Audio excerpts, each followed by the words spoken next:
Hello, hello, hello. How's everybody doing today? I see Vanillix, Shy Dude, Mariah. How you guys doing today? Hope you all are doing well. Hope you guys had a good Monday. It's good to see everyone. Can use Explosion now if you want to. Liney Shuck, how's it going, Michael? Welcome to the stream, my friend. Hope all is well for you. Alright, guys. Let's hope today is the day we can get ourselves a blue Psyduck. I gotta rebuild my chain. I was using my Switch for some other stuff yesterday and a bit of today, so we are restarting the chain, just so everyone knows. Training up your Cubfu? Nice, Mariah, nice! So, what's up? What's up, Vanillix? Hey, is everyone excited for, we got E3 Nintendo stuff tomorrow? That'll be exciting, I think. E3's been decent so far? Yeah, I haven't really paid attention to much of it. You've mentioned some stuff on Discord, Vanillix, and I've had a couple friends talk about some things, but I haven't paid much attention to any of it. Honestly, going into this E3, I have like no expectations as far as like me seeing interesting stuff. Because personally, like, I don't know, like the last Nintendo Direct that we got, that announced Splatoon stuff, us getting like the Pokemon Directs after that. That was the information I was wanting. I would love more Pokemon information, but we're probably not going to see any at E3, seeing as there's been no Pokemon Direct announced. Which continues. Again, I apologize if the audio levels are weird with me having to move my arm between the mic and everything. It continues to concern me that we haven't seen Pokemon information, but I don't think we're going to get any tomorrow. They never really mix it in with generic Nintendo things. And Nintendo has been very specific in that tomorrow is all software announcements. So, no new Switch Pros or anything like that. Like, I don't really have much that I'm interested in and, like, looking forward to as far as new games go outside of the Pokemon stuff. You know, like, even Bethesda, Elder Scrolls 6 is far enough off that wasn't going to have been that was not going to have been talked about over the weekend. Like, it sounds like there's a lot of cool announcements, it just hasn't been any of the stuff for me, you know? Could probably only stay like 30 minutes, you have a thing? That's all good. For a band, I gotta go from 6 to 8. Yeah, you're good. You're good, Shy Dude. I'm glad to have you here while you can be here. Seeing Halo Infinite multiplayer be free to play is a bold move by Microsoft 343. Is it a bold move or a move to get more people to pay for the Battle Pass? Or for the...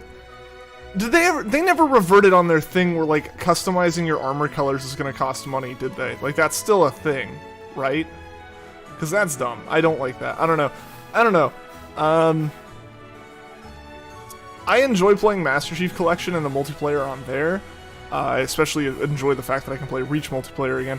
343 mechanics and just the feel of the game with 343 hasn't been my my cup of tea, I would say.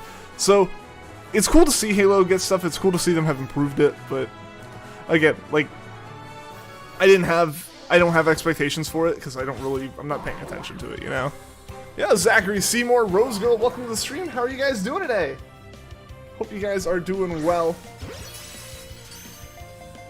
The only thing we know so far is the campaign you have to pay for. Yeah, I mean, yeah.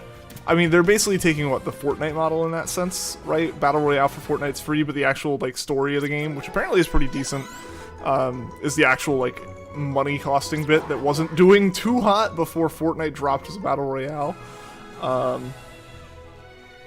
Yeah, I think they're trying to get in on that, right? If you give everyone the game for free, it's more likely to be talked about, and more people will play it and pay for the microtransactions. With online multiplayer stuff, as long as you don't get a competitive advantage, I don't particularly dislike that. Granted, I'm not a fan of the seemingly, potentially, because again, I haven't like gone and confirmed it myself, so take what I'm saying with a grain of salt. The fact that like armor customization, to an extent, is locked behind stuff? I don't know. It might be special ones or something, I'm not sure. But that was initially something that was talked about, like, that was something that would have come out with the game last year when the game was intended to release. Watched both Victini movies today without resetting the game, and as of right now, still no shiny Vulpix. You'll get it soon, Rose Girl, you'll get it soon. Infinite looks much better than what we saw, and Fortnite Story is great, it's underrated. So yeah, they're basically taking that model, right? You know, if you want to play the single player part of the game, that'll cost money. Because at that point you want to play the game. There is no benefit to more people playing the single player for the company outside of money from the purchases. Whereas there is an inherent benefit to like making a multiplayer more accessible. Think about, again, the big example here is Fortnite's success post free battle royale releasing. But another big thing is look at Rocket League. When Rocket League went free to play, suddenly way more people were playing it again. So free multiplayers tend to be a decent way to keep people playing, and if you keep people playing, they're more likely to pay for in-game transactions and stuff. So I'm not surprised that they went the free to play multiplayer route. Do you know Gearbox helped with Fortnite back in the day? Not surprised. Not surprised. Like in the same way that it's like pretty like normal course, I would think, for something like Psyonix, for a company like Psyonix who have been purchased by Epic. Yeah, I'm not surprised. I mean, because again, like, as much as like Epic Games is the Fortnite company, they're the Unreal Engine company. That's what they started as. That's what they were. So any of those developers who really benefited and used Unreal have pretty solid relations with Epic. And yeah, they pass work back and forth. Psyonix originally was working on Gears. Yeah, Psyonix started on Gears of War. That's when they found that they really loved the car soccer mechanic. They built that in the Gears engine, and then they turned it into their first, into the Rocket League predecessor. So yeah, a lot of those devs are all in a pretty tight-knit circle. It's probably why I started reminding a lot of Borderlands. I definitely thought of the wrong thing there, but Gearbox. Yeah, Gearbox is also pretty tied into Unreal. I don't know, sorry, I had the wrong dev in my mind. I was thinking of Gears of War instead of Gearbox. Oh well. Yeah, that's not surprising. It's not surprising to see devs work together, especially when the talent knows the same tools. It's kind of one of those things where it's like, well, we can contract this other company to help us for a bit, or like train someone to learn it. They've already done the training. It makes sense. Before Epic handed it over.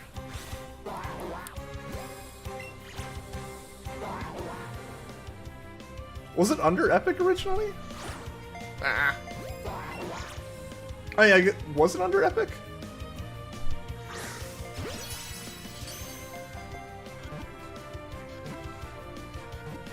Shy dude, I'm not reading the same tongue twisters over and over again, man.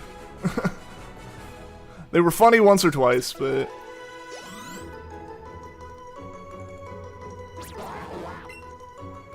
Gears was an Epic thing for Gears. Gotcha. Yeah, I didn't follow Gears initially, or even really now.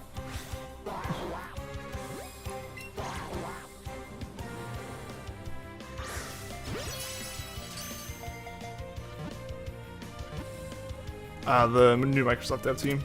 Yeah, because I mean, Gears was like, Microsoft owned the IP, right? Like, that was kind of a thing the whole time, I think. That's why it was an Xbox exclusive. They've done meh. I have no opinion on Gears. I won't really say any opinion on Gears, as like I said, I don't have one.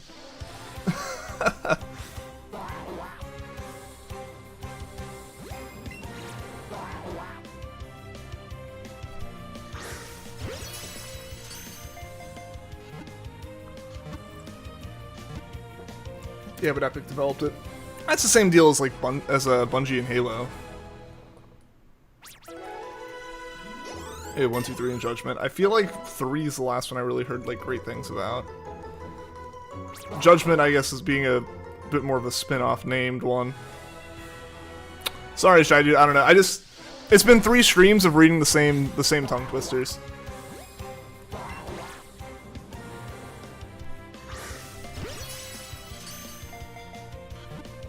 Not to be a stick in the mud or anything, but I'm gonna start making faces now because you like it.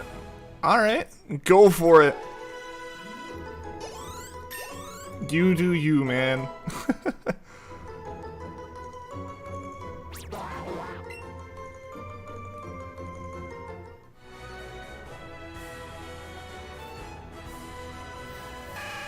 Hey, Squirtles are showing up now. Let's actually kind of hope that it's not a shiny Squirtle. I would like to keep my chain.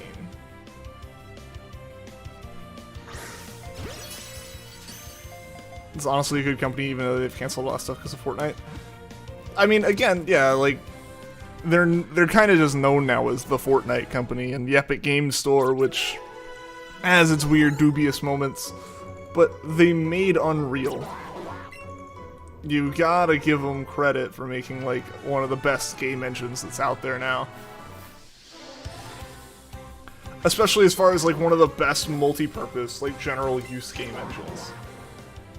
You know, like, that's an impressive feat to have done.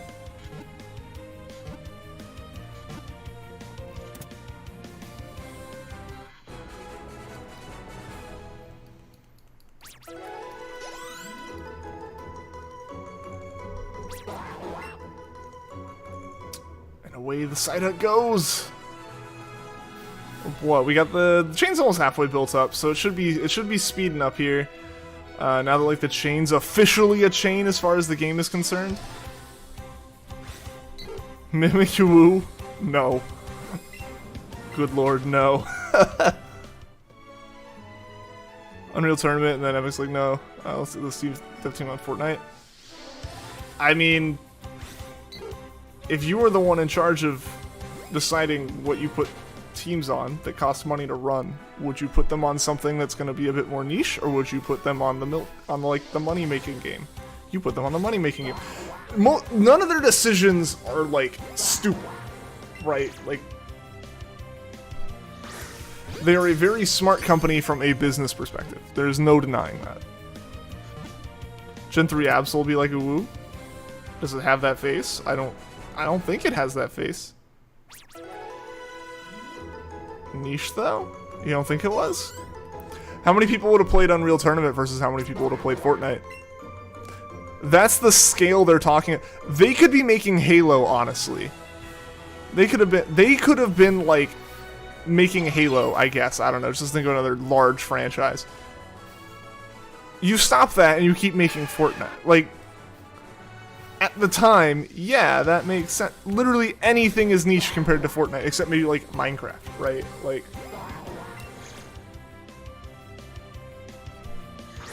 you put everything into that as long as you can. They've gotten, they're, like I said, they're smart. They knew when to focus on it. They knew when to branch back out. That's how it got popularized. That's what it was made for. That's why it's named that. You're right. But like, that doesn't make it not niche now. Right? Like, like, let's be honest. As much as, yes, it is a name that you and I here know. Compare it to the project they put them on. They put them on the literal most popular game in the world for like years. They're gonna do that. Yo, Chinook, what's going on? Welcome to the stream. Just came here to give you a respective like. Thank you, I appreciate that. Oh, the cry sounds like that? Wait, hold on, I didn't realize I walked into a Psyduck. I don't remember what Absol's cry is like.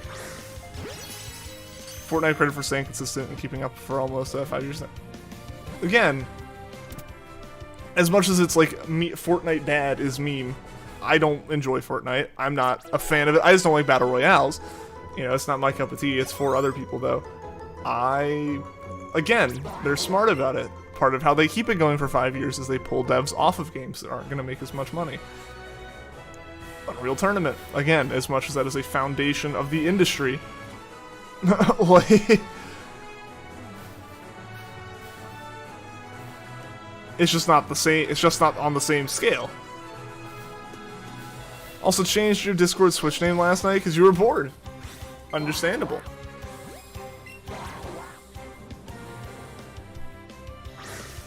Ah, dang it. We're so close. So close to the excellent, but the throw just registered a little bit too late. It's a big company, they could easily work on other games. Yes, but Vanillix, you're not in charge of a game studio that's that successful. They know what they're doing. It's weird that they're putting resources into the thing making them money? No. It makes them money, so they're gonna work on it. It is, and again, I know as much as they're a big company and they can make other successful projects. They can make other projects that can be successful, or they can work on the thing that is like 99.999% guaranteed to continue to be successful. Like, unless they just the uncertainty factor is if they stop. That's all it is.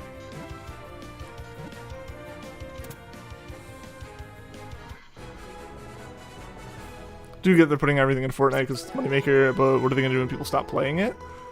Run the Epic Games Store, use the funds from that and leftover money from like the nest egg they're building with Fortnite to start developing other stuff. And also again, they're smart. If they will see it coming in the distance. It's not gonna be overnight that it tanks so hard that it's no longer profitable. It might be overnight that the next game just releases at some weird, like, underground indie title that's gonna take over. Who knows? The internet is fickle with that kind of thing, so again, props for them keeping the game going and as popular as it is for as long as it's been. But it doesn't matter. It doesn't really matter to them. Well, like, that overnight fluctuation is gonna be, if they lose half their player base, it's still profitable. Like, they have time.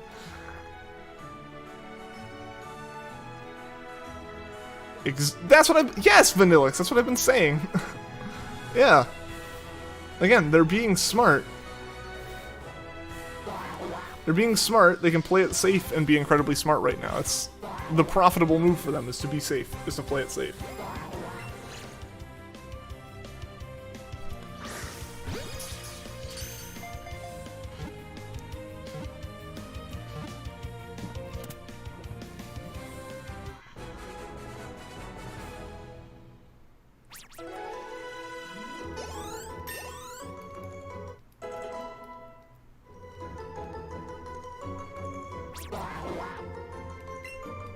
Alright, 11 more Psyducks and we'll go back up into the sky. Take to the skies.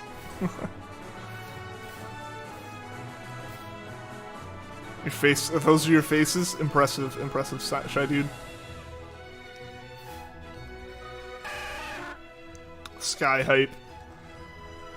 Being in the sky is nice because you don't get hit by as many things, but it is a little bit frustrating being up there because it's suddenly like half your spawns become water spawns.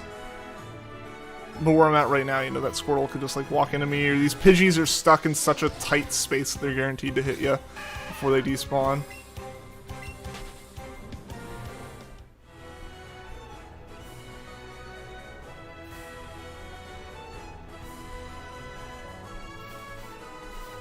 That's your face? Do you not have a nose? I guess you're a shy dude, so yeah, that makes sense, that is your mask.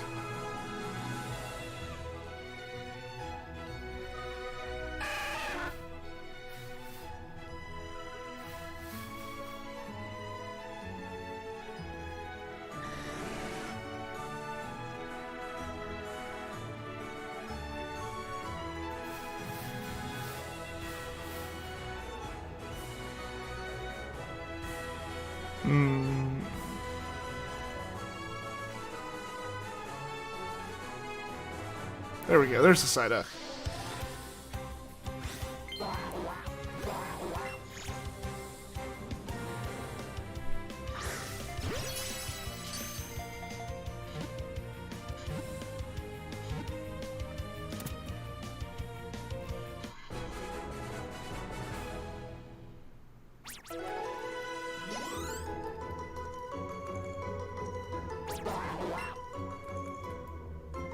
This Pokemon's thing with having the Ghost type gym leaders before the fourth one of their region.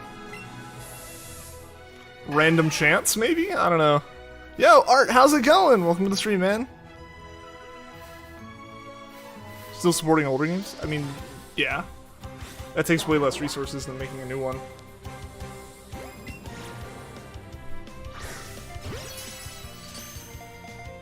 But yeah, Art, how's it going? Hope your Monday's been going well, man.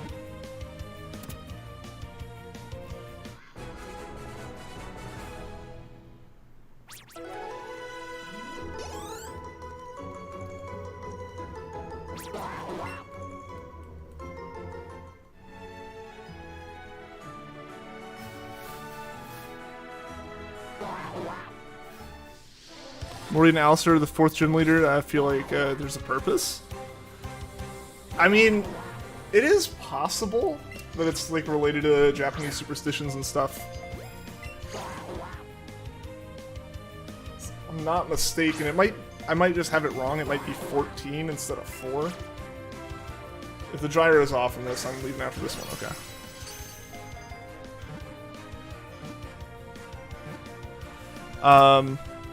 I might be getting 14 and 4 mixed up, but I believe 4 is considered an unlucky number in Japan. So that might be it. That might be a genuine thing, but there've also been like 8 regions, and like ghost type gyms aren't uncommon. So it's not surprising to have them be like that, like to have 2 gym leaders have been the 4th gym leader, right? Not getting your hopes up for the direct tomorrow. I don't think it'll be bad, but yeah, don't go in like expecting a whole bunch of crazy stuff. And if you go in with no expectations, there's no expectations to disappoint. You're doing well. How about yourself? I'm doing pretty well. Thanks for asking. It's gonna be the 4th gym leader now. Yeah. So again, like I said, with Pokemon not having an announcement or not having announced like an event this year, I have nothing specific that I'm looking forward to. And even with Pokemon, it wouldn't have been out of excitement. It would have just been like if we're kind of like due information about these games that we still haven't gotten. And I absolutely don't expect anything tomorrow for Pokemon. Pokemon never gets mixed in with generic Nintendo stuff now. It's gonna be a direct tomorrow. Yes, so it's, I think they're calling it a direct. It's their E3 presentation, which Nintendo always just kind of does as like a pre-recorded, you know, direct. So yeah, there'll be a direct as well as Nintendo Treehouse tomorrow. 9 a.m. Pacific time, 12 p.m. Eastern time. Figure it out for your time zone out of that. But yes, there'll be a direct tomorrow. It'll be tomorrow morning for most people. Don't think it'll be bad, but you're not expecting anything. Yeah, I mean, because I don't follow Smash, so I'm not there for like any big Smash announcements that most of the YouTube chat will be there for. I haven't finished Breath of the Wild 1. I'm not exactly looking forward to Breath of the Wild 2. Not in the sense of I think it's going to be bad, but not in the sense of like, I don't have a need for more Breath of the Wild. I have more than I can handle already. I never got into Metroid. Like, there's not a lot of like things in a Nintendo Direct for me to look forward to specifically. I'll enjoy them, and when they do something like the Splatoon 3 announcement, I'm like, oh, that's cool. But none of it's something I'm like, oh, they better have this, you know, like, you know, I have friends who are really looking forward to hopefully seeing Breath of the Wild information. People are really looking forward to seeing news about Metroid finally. That's not just another delay, something like that. Like, just acknowledge this game, please. You know, any of that kind of stuff. I don't feel the need for any of that. Honestly, for me, as long as there's like a focus on 1 or 2 titles for a good chunk of it, and it's not basically just a 40-minute long like Nindy, I'm fine. And that's not nothing against indies. I like seeing, like I said, even as like someone who's doesn't have a lot of skin in the game as far as like what I want to see. I like seeing some more of the long form, like displays and presentations for individual games. I like seeing those. Not for any particular reason, just like that's the kind of thing I'm like, I like the idea that this is how this is. So hopefully, yeah, hopefully we get at least one thing like that. That is my only like hope and expectation, is that there is some kind of in-depth like overview of something that's like more than just like a 30-second blurb and a like fast-paced thing of blurbs about games, but also not like stay tuned to the treehouse to see another like hour and a half of gameplay. It's like, I don't need that. I want to see like an overview of the game, triangle strategy or whatever, how it got like 5-10 minutes. That's cool. Or like when Smash got a lot in directs, like that kind of thing. Or like I would love for there to be a single or like one or two like headlining titles of it that kind of like bookend the thing. That's the only thing I kind of like. 40 minutes too. Yeah, so there's a lot of time for stuff. What I joke about my friends with, because again, like I said, one wants Breath of the Wild 2 info, one wants Metroid info. What I say it was going to be, I joked about it. I said it was going to be like 35 minutes of Miitopia DLC, and then like 5 minutes of them apologizing for Metroid being delayed again. I think the reason people are saying Breath of the Wild 2 will be shown is because Aonuma said earlier this year that we'd be getting more info this year, and E3 is a good time to show it, but you're not expecting it. It is a good time to show it, but I mean, it's a good time to show Pokemon stuff too, and Pokemon doesn't have any kind of announcements. Like, who knows what's going through anyone's head at Nintendo with stuff. Just kind of gotta roll with it. Fire types according to Gen 4 are Monkey, Balloon, Horse, Steel Snake, and Bunny. That's all you need, right? Yo, what's up, gamers? Welcome to the stream. Hope you're doing well today.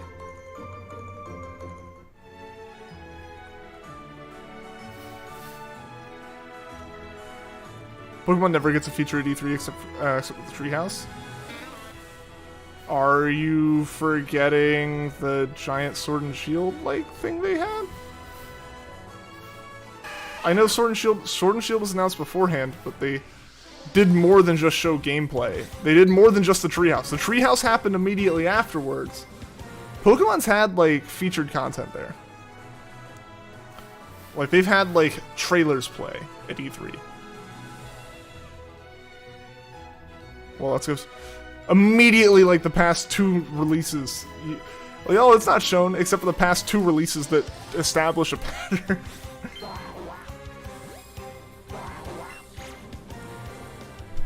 I don't remember Let's Go being shown at E3 though. I think that was just like a investors press conference thing that was like, oh, by the way, here's this, which effectively is what E3 kind of has replaced as those kind of things. I don't know.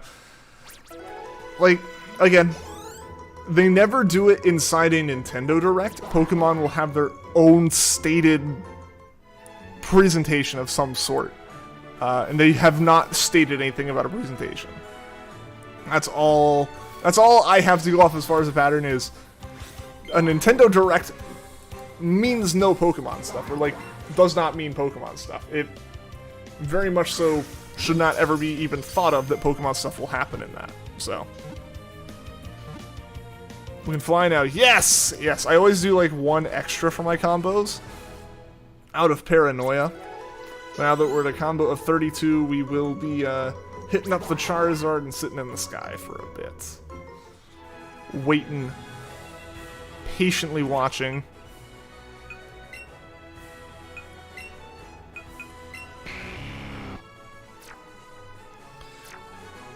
It was featured in 2018. Yeah.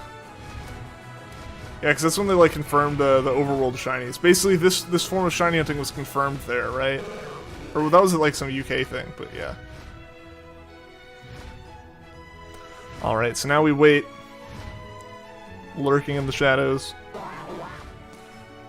hoping that a bunch of Psyduck spawn and we don't get unlucky with that.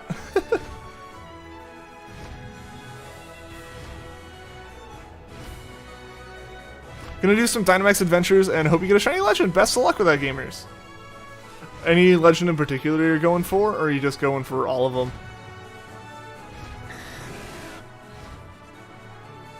Need the Pokeball stress balls? Nice. Yo, just Jamie, welcome to the stream. How you doing today? How's your Monday been? Hope you're doing well. Going for Reshiram. Awesome. Best of luck. When you trust me for ghost types, Haunter, Bugskin, Pikachu V2, and Absol. That's all you need.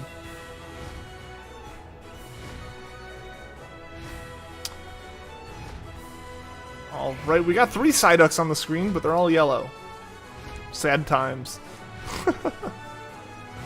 Yeah, so anyone got anything exciting planned for the week? I know personally I don't have a lot of specifics. Work stuff. Potentially some stuff as far as looking for a new place. I talked about that a bit on Friday. I've thought about it more over the weekend and stuff and did a little bit more looking. But yeah, hope everyone's doing well. Been dope. Took the missus out on a date and now just chilling on The Sims. Nice. Sounds like a good time. Not really anything you're doing this week? Gotcha. Gotcha. Yeah, like I said, all I've got really is, like, I've got work, and I've got, like, potential, like, rental things as far as, like, finding a place to rent.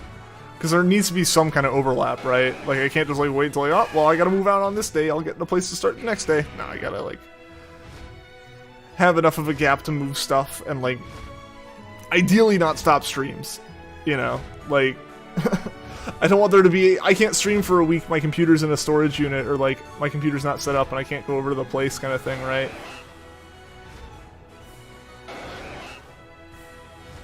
Hey Mel, how's it going? Hope you're doing well. Mostly gonna be at home. Makes sense. Yeah, I guess after this week I can start like really going out and doing more things that are like just normal things. The enhanced version, Haunter, Bugskin, Fridge. Good choice, the Fridge. PGV2, Owl, and Mega Doge. Good, hope you are too. I'm doing pretty well. Thank you for asking.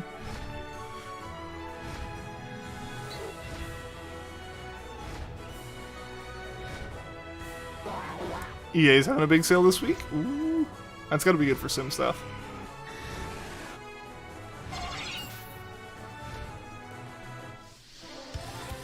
One of these days, the Dragonite or Charizard that just barrels into me from off-screen is going to be shiny. Mark my words, it's going to happen. Their thing isn't until July. I mean, they can just have sales whenever, right?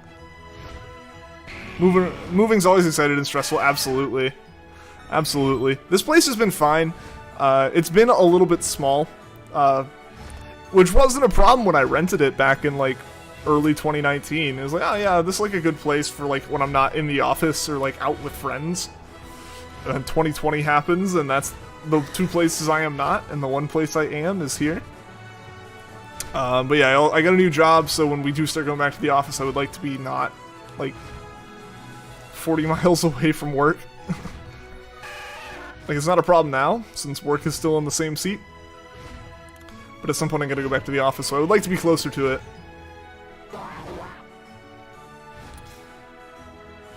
But yeah, I'm excited because ideally I'll be moving from this apartment to like a house. So I'll actually have a little bit more space. Even if it's not like in terms of square footage, there will be like a garage and a driveway and a yard. You know, like space and walls that I don't share with other people who play loud music. So it'll be nice, it'll be nice. One of the places I'm looking at has like a loft that I'm thinking about making the stream area. Assuming that's the place I get. I don't know. We'll see. There's two kind of that I'm looking at. I tried reaching out to one of them today. Didn't hear anything, so who knows? Maybe it's already rented. I would, you know, hope that they get back to me like, oh, it's rented and not just like dead air the whole time. But you know, good choices. Getting stuff in the sale. Plot twist: the owl isn't Decidueye. It is Dartrix, unless you have a level 40 fully evolved starter. Dream of having a loft streaming setup. Like, that's the thing where I was like, oh, that looks so cool. It has a spiral staircase up to the loft. I am 6'6". Some normal staircases I hit my head on. I can't imagine a spiral staircase. I can't imagine just waving off like, yeah, the spiral staircase will be fine to the main room that I'm going to be going up to the most. So I would really like to be able to like tour the place, so I'm gonna try again some more tomorrow to get in contact with like the agent in charge of the place and be like, yo, can I come look? Yeah, you're good. Yeah, you're good on that then with 5-7. You gotta go. Alright, see you later, Shy Dude. Thank you so much for tuning into the stream while you can, man. Hope to see you again soon. Hope your band thing goes well.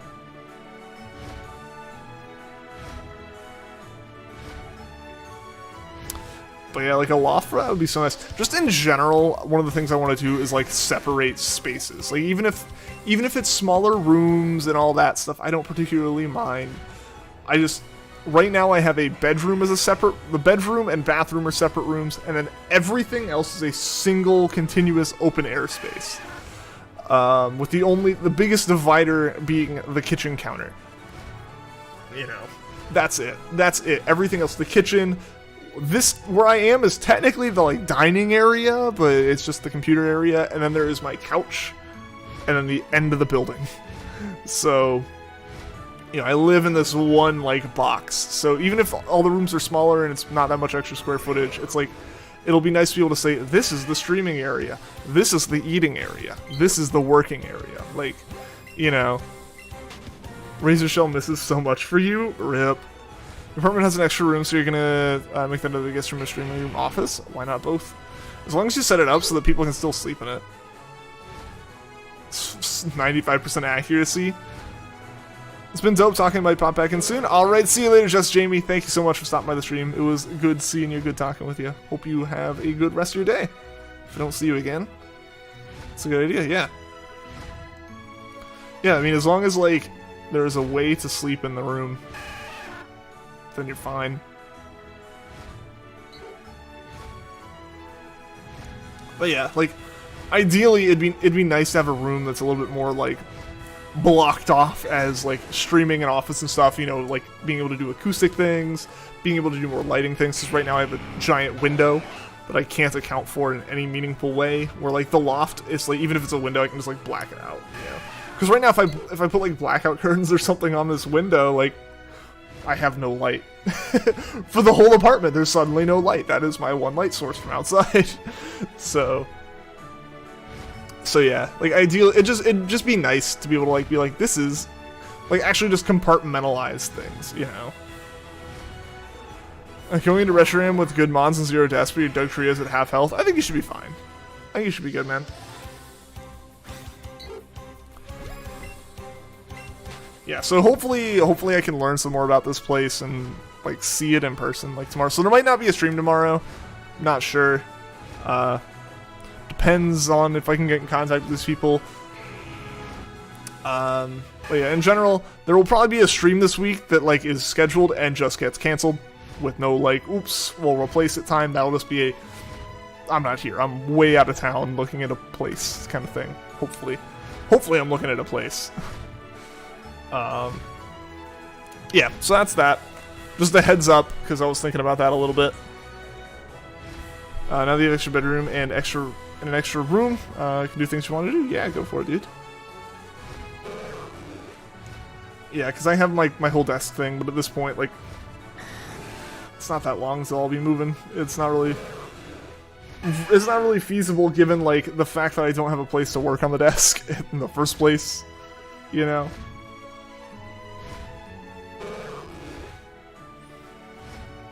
Because the place I was working on the desk is now, like, the staging site for moving.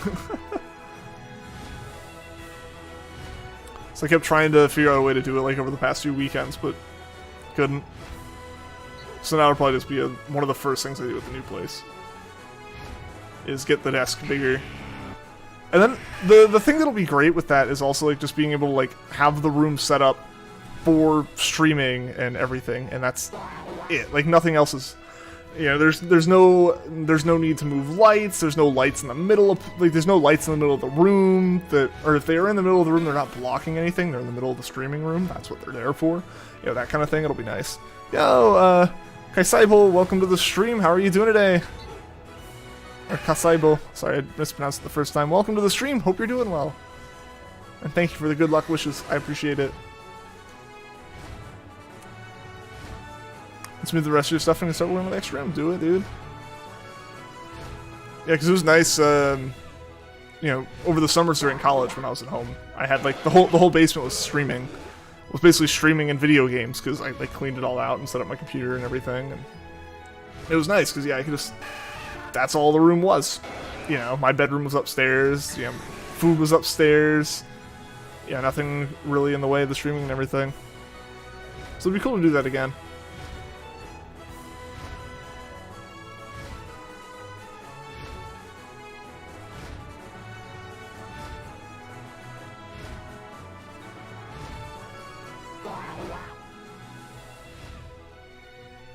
Dugtrio went down. No, it'll be back though. It'll be back though. You got this. If you have full, if that's the first like KO that happened, I think you're pretty okay.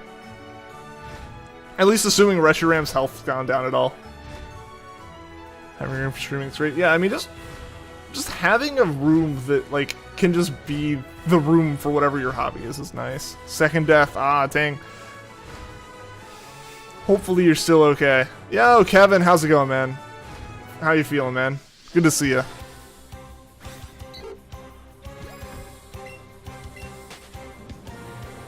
Third, no! Oh god, this is going by real fast, gamers. I don't know what to tell you, man. Should still win though. Good luck, good luck. Hopefully it doesn't like Oko anything when it comes back in.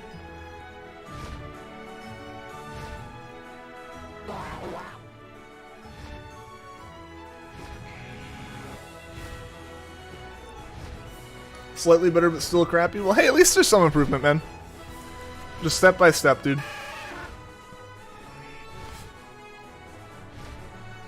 You lost. Oh, I'm so sorry, gamers. You'll get it next time. You'll get it next time for sure, man. I got online again just in time for E3, though. Heck yeah. What has the Capcom thing already happened, or is that like happening now? Forgot what the messages were. You won. Oh, you won. Well, that's nice. That's better than losing. That's for sure.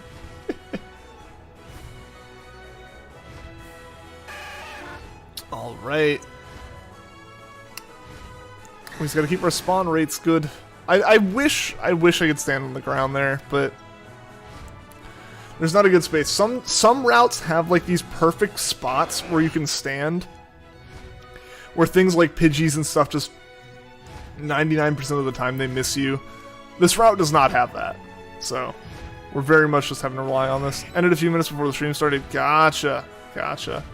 So I remember like I saw the stream for it that like GameSpot had on YouTube, and I clicked and it was just like a Resident Evil Village like review or something with like a countdown to the event starting. I was like, oh, never mind.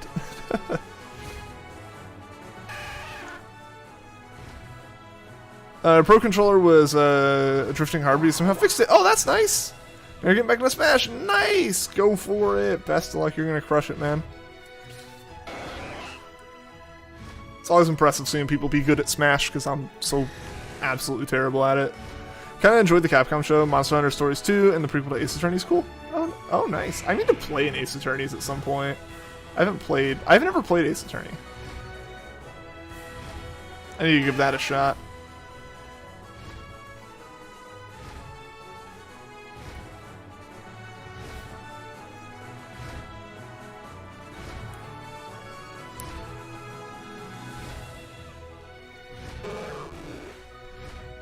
Thought Capcom show was tomorrow?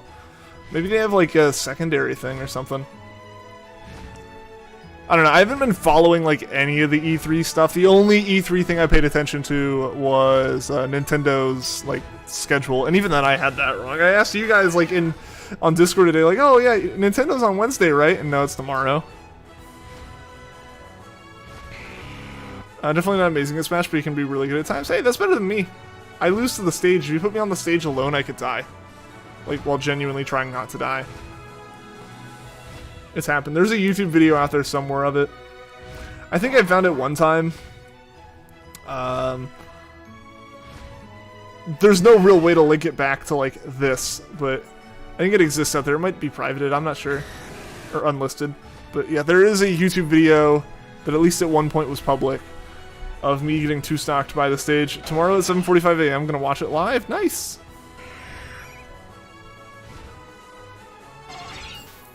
Yeah, I'm looking forward to the Pokemon one. I don't think I have a meeting while that's going on. That'd be a little awkward if I do, because that's one I want to watch live. So, yeah, fingers crossed. Fingers crossed when I check my calendar in the morning. There's no meeting happening during that direct.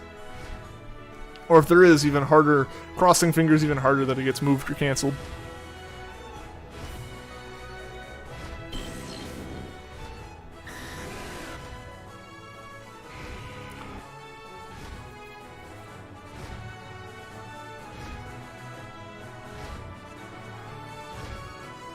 Come on, we need more Psyducks. The game's not giving us enough Psyducks. That's one thing I can say for certain. Ace Attorney are a pretty good game. Sometimes they're hard because you got to be really smart with some decisions. Gotcha. I mean, yeah, that makes sense. It's like kind of, that's the kind of vibe I get from the games, right? Like they're really like heavily decision based. You got to be pretty big brained with them.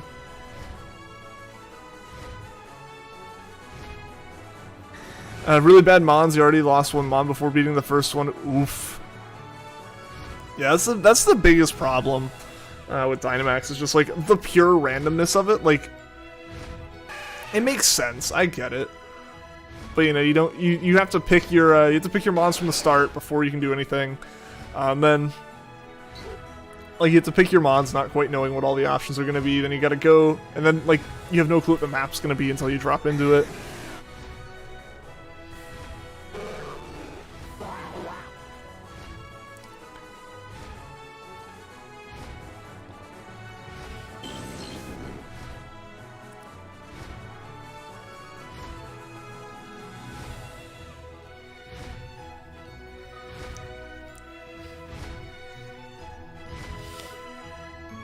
Struggled with some of them, because sometimes it needed to pick up on the visual cues. Yeah, I guess like that's one thing. I remember, I think Sun and Moon kind of had a couple little issues, where like, I remember Sun and Moon had the issue, I think it was the Electric Trial, where it's like, you need to have audio. I forget if it was Sun and Moon or Yusum. I think it might have been Yusum, where they're like, you need to have audio cues on. Like, this doesn't make sense, it literally doesn't work unless you have like headphones in. 2 mons down before the second fight. Oh no. Maybe you'll get really lucky with the rest of them, man. Because yeah, that's a situation that you can definitely end up in. Because it's a tight balance in Dynamax between like, we need to go to this type so we have a Pokemon to take into the final battle. But if we go into that, we're probably going to lose twice because our types are horribly wrong. You know, it was Sun and Moon that needed audio. Okay. Okay.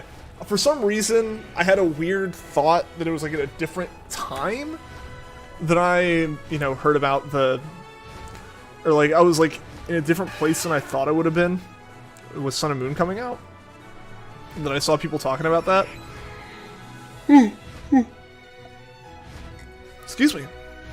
But that definitely feels like one of those things that like they did it in Sun and Moon and then they realized that it's a problem. That like, oh, people aren't able to turn on their... Some people don't play with sound on. You know, they're in public and they don't have headphones, you know, that kind of thing. It's like, oh, this is like a valid situation that people are in. Remember the abandoned Mega Mart? The music switches between your ears if you're wearing headphones? That's a nice little feature. It's a nice little touch.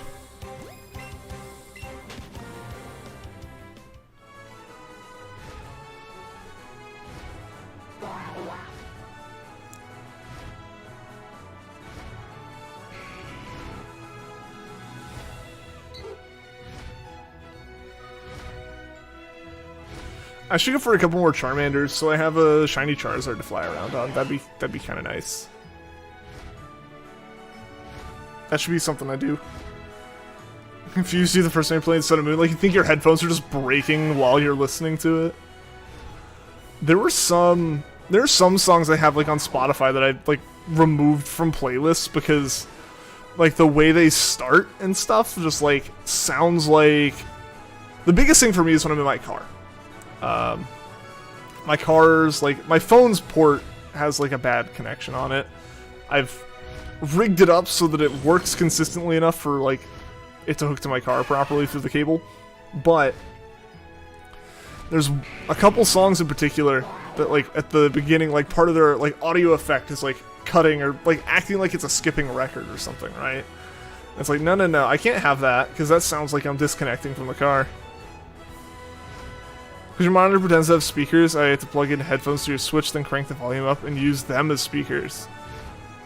Oh, like, because otherwise, like your monitor speakers just don't actually exist.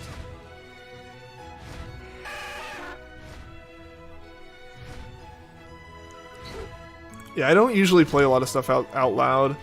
At this point, I either am wearing these headphones or just like not really playing the audio from stuff. I've found.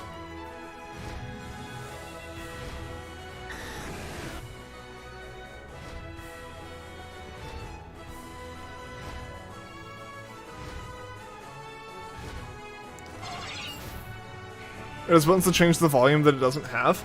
Does it have a headphone jack on the bottom of it? Because that might be for, like, having, like, just headphones plugged in. Like, you know, if I plugged in these headphones, these don't have volume control. They're expecting that, like, your amp or Windows is controlling the sound. So it might just have a...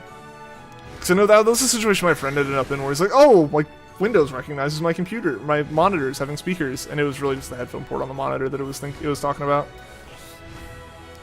Put headphones on a lot, get embarrassed when something blasts on your phone. Yeah, so like, I don't want other people listening to the stuff I'm listening to. Glad you got Celebi before your burnout. Got an amazing and rare shiny before taking a break. Yeah, heck yeah, dude. And taking a break's absolutely healthy.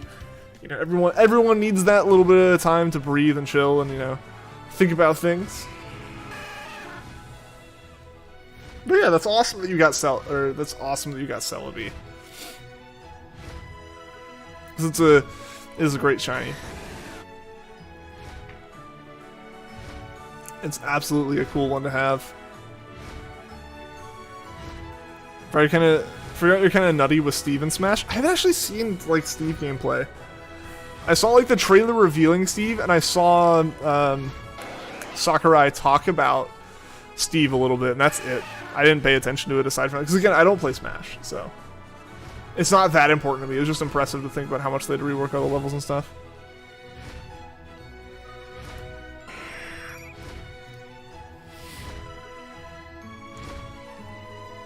From March 10th to now, you were non-stop shiny hunting. Yeah, I mean, if you're doing that and like there's other things you like doing, it totally makes sense to take a bit of a break. Yeah, I pretty much shiny hunted from like 2016 all the way like through to like a quarter of the way through 2019 non-stop. And that's just when I stopped. Yeah, that's when I took the break from YouTube for like a year effectively, you know, like 2019 and 2020 I'd stream here and there, but it wasn't anything big. But, you know, finally got back to the point where I'd come back to it in like January. Still burned out on shiny hunting, needs something to get you back into it. I feel that. That's what it's been nice doing the SOS hunts, so we're probably gonna do some more. We're definitely gonna do some more of those. I want to get a variety in on the hunts though. I need to find a good balance between like running the same hunt over and over and over again, like Psyduck kind of is doing, because I want to find Psyduck. I want to find like a Let's Go shiny that we've actually been targeting, like, you know, because we found Squirtle, we found Tentacool, we found the Pidgey, I found another Tentacool off stream. Like, there have been shinies found in this hunt. I want to find Psyduck. I want to find Psyduck, because that's what we're going for. So, hopefully we find Psyduck. Like, even if we find Charizard, like, that's amazing. That's crazy.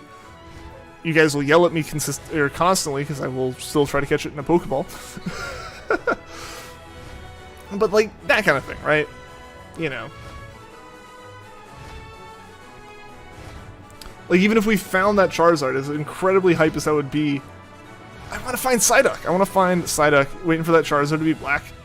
Charizard to be black, Dragonite to be green, or better yet, we'll find a Moltres at some point.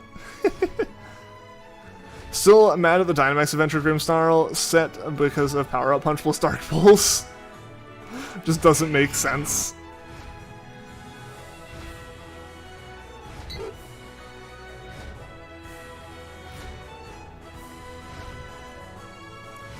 You cannot catch that Charizard in a Pokeball. I have like 5 golden raspberries, and you have told me the secret knowledge that you can stack berries. So, we have 1 Pokeball to do it, so I'm going to use all the berries, but it should be easier. Steve is light, but prefer going against big, heavy fighters. You can juggle them and they can't move. Nice. I kind of get that. Can't catch the Moltres in a Pokeball? Well, we'll just see about that. It'll be...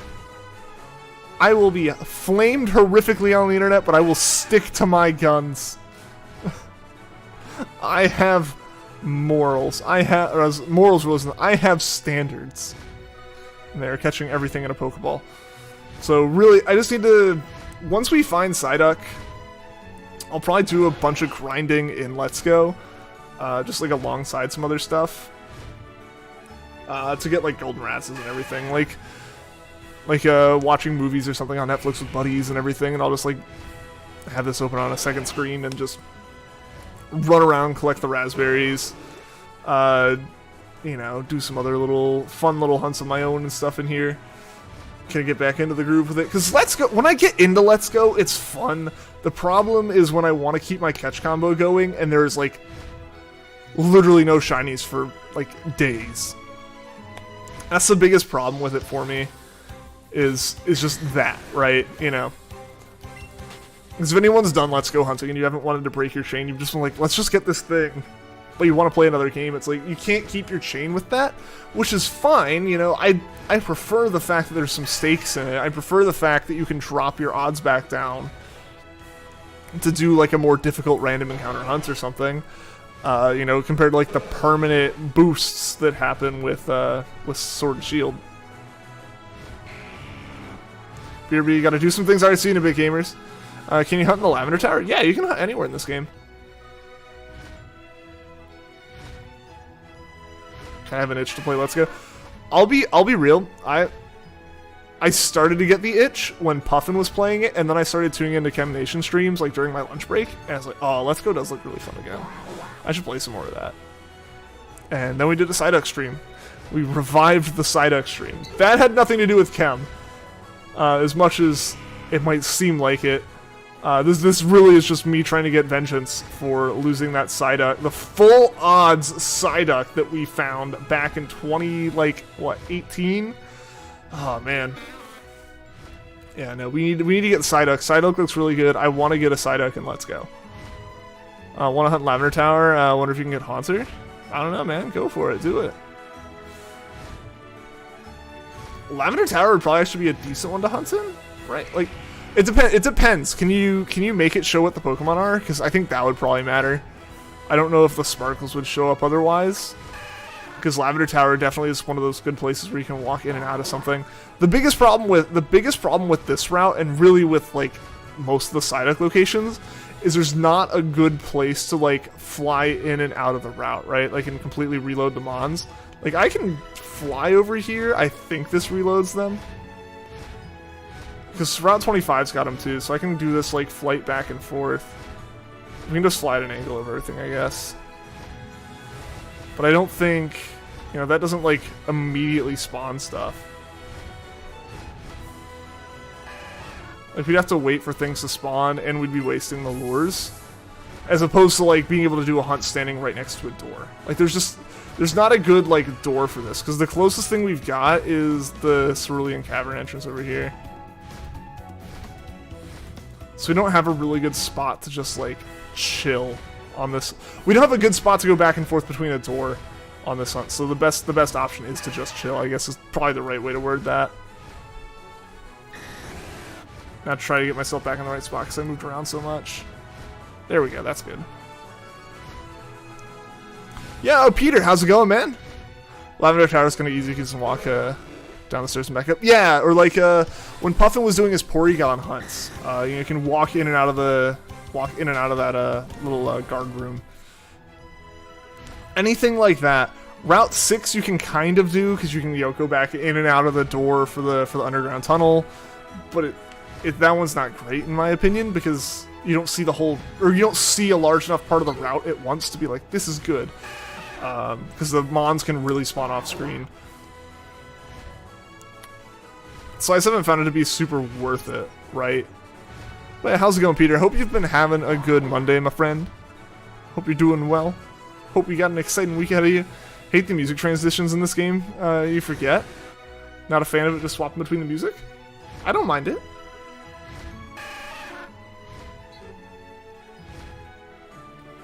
Yeah, so as long as you can see the encounters in Lavender Tower, that should be a pretty good place to do it.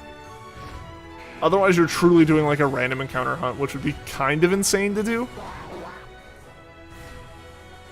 Like, you could build a catch combo, but then you're still just doing, like, having to encounter everything from there.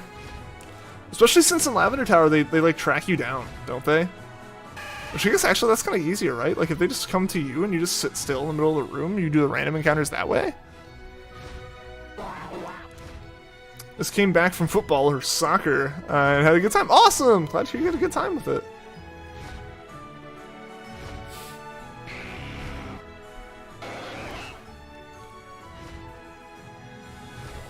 It cuts so quickly in Sword and Shield, the music. They end the music slowly and then cut into the new one. I don't have a problem with this. Sword and Shield isn't bad either. Like, I don't think one's better than the other in my opinion. That's totally fair. It's a totally fair criticism to have. Your opinion is valid on it. Alright, so while we're waiting, I will ask another question. I think I asked favorite water type last time. Favorite fire type, everyone. Go. I want to know what the chat thinks of the fire types.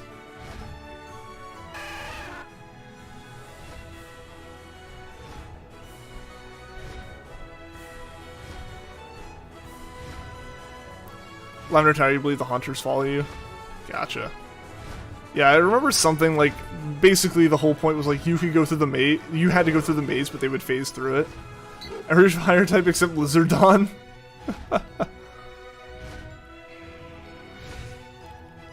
I wonder if you have a bias against something. Which I guess you definitely do if you have a favorite of some kind. Yeah, so I think like that was what I was thinking with that, right? Like in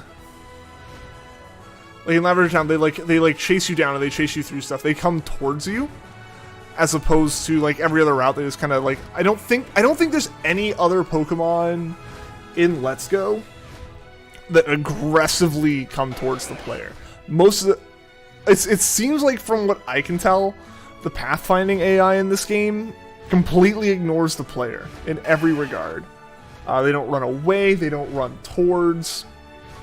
So it's truly on you to kind of get in the way. Typhlosion, nice, nice. Welcome back, gamers. How you doing? They phase through things. It's actually a good hunt area. Yes, I mean if you're cool with just sitting there in the middle of the room and like them coming to you, I think that works pretty well. And it would continue to clear the encounters for you, but you're just going to constantly be encountering stuff, so you got to be a bit more vigilant. Just as far as like, I'm not encountering things very often. I'm paying attention for sparkles. I'm not looking for a shiny in my battles. The only time I'd potentially miss sparkles but encounter them on would be in a situation like, you know, Dragonite or Charizard flying in, you know. Cyndaquil, Houndoom, Ho-Oh, Victini, or Rapidash. I almost got Ho-Oh and Hoodoo mixed up, and it was like, Ho-Oh's not a fire type. I had the wrong Pokemon. Yo, Juan! Welcome to the stream. Going into a restaurant with Mons and 2 deaths. Best of luck, gamers. Like fast-paced stuff, probably less boring. Yeah, then go for it. Try it out. By all means. By all means, do it.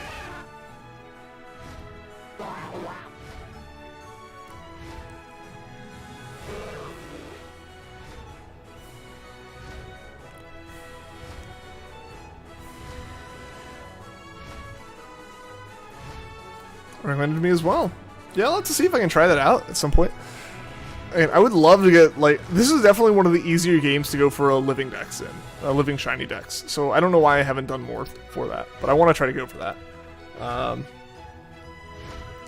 So part of that is getting a freaking blue Psyduck.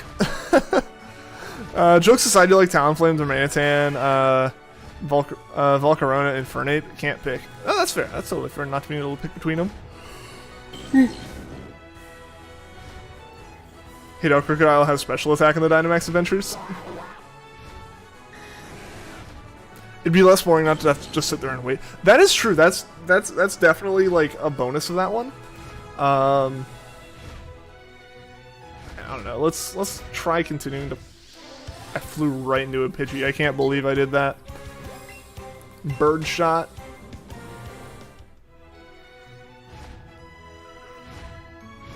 I don't know, like, I just don't think they don't spawn fast enough, right? Like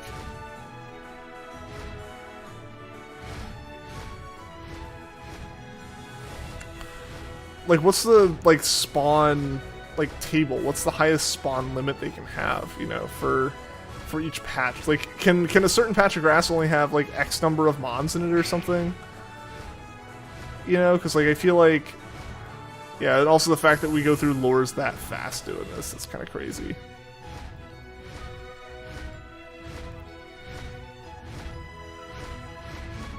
And I don't think flying like that truly, it doesn't remove them.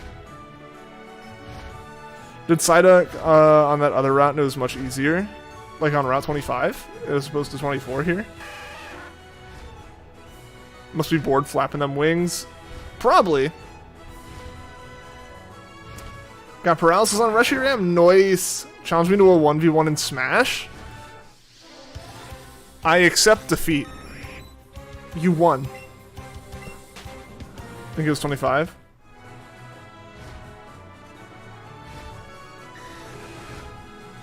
I mean, I don't know. I feel like we just have more spawns up here. I'll fly over here for a minute and see what's up. See if we get anything else. Because, like, instant Psyduck spawn, like, that's great. But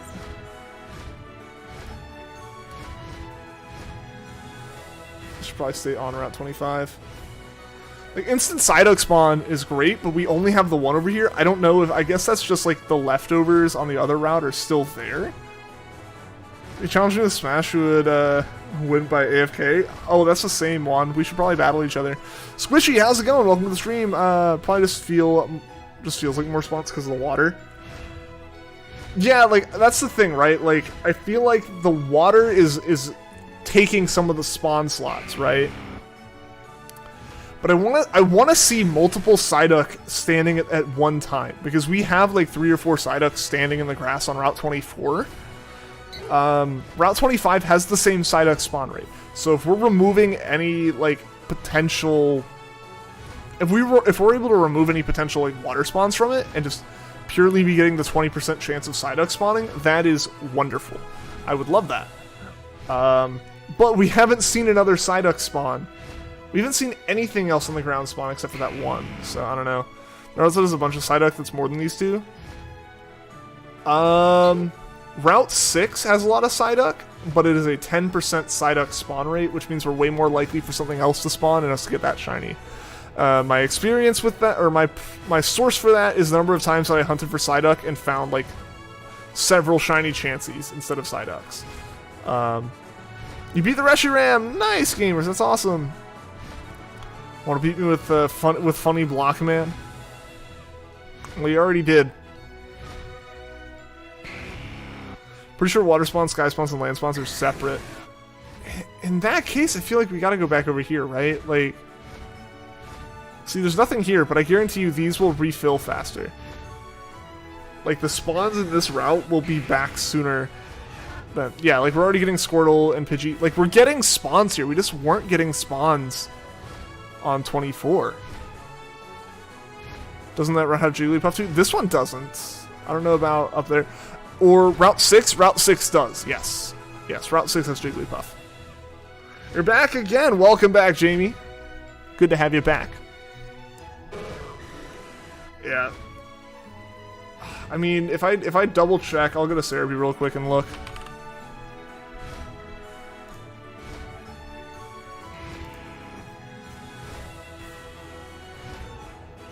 Or at least as much as I can be on Cerebi, knowing that, like, every second that I focus solely on, like, clicking the right thing here. Okay, so it can be on Route 4, Route 5, Route 6, Route 17, Route 24, Route 25 in Cerulean Cave. Okay.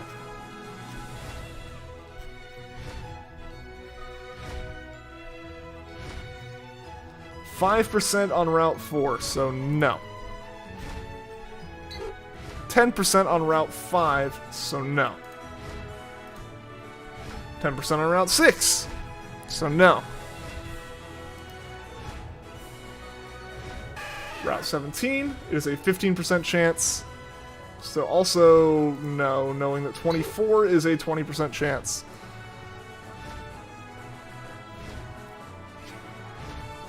Yeah, Route 4 is a 20% chance. So we're going to stick with this. It's a lot of options. It is a lot of options, but again, I think this is our best one. This is 2 patches of grass that we can see at 20%. Route 25 is a 20% encounter rate. Cerulean Cave is a 5%. So this still is our best spot, especially in terms of of odds of it being a Psyduck that spawns, and also just again, it has more grass. It has more grass for us to see.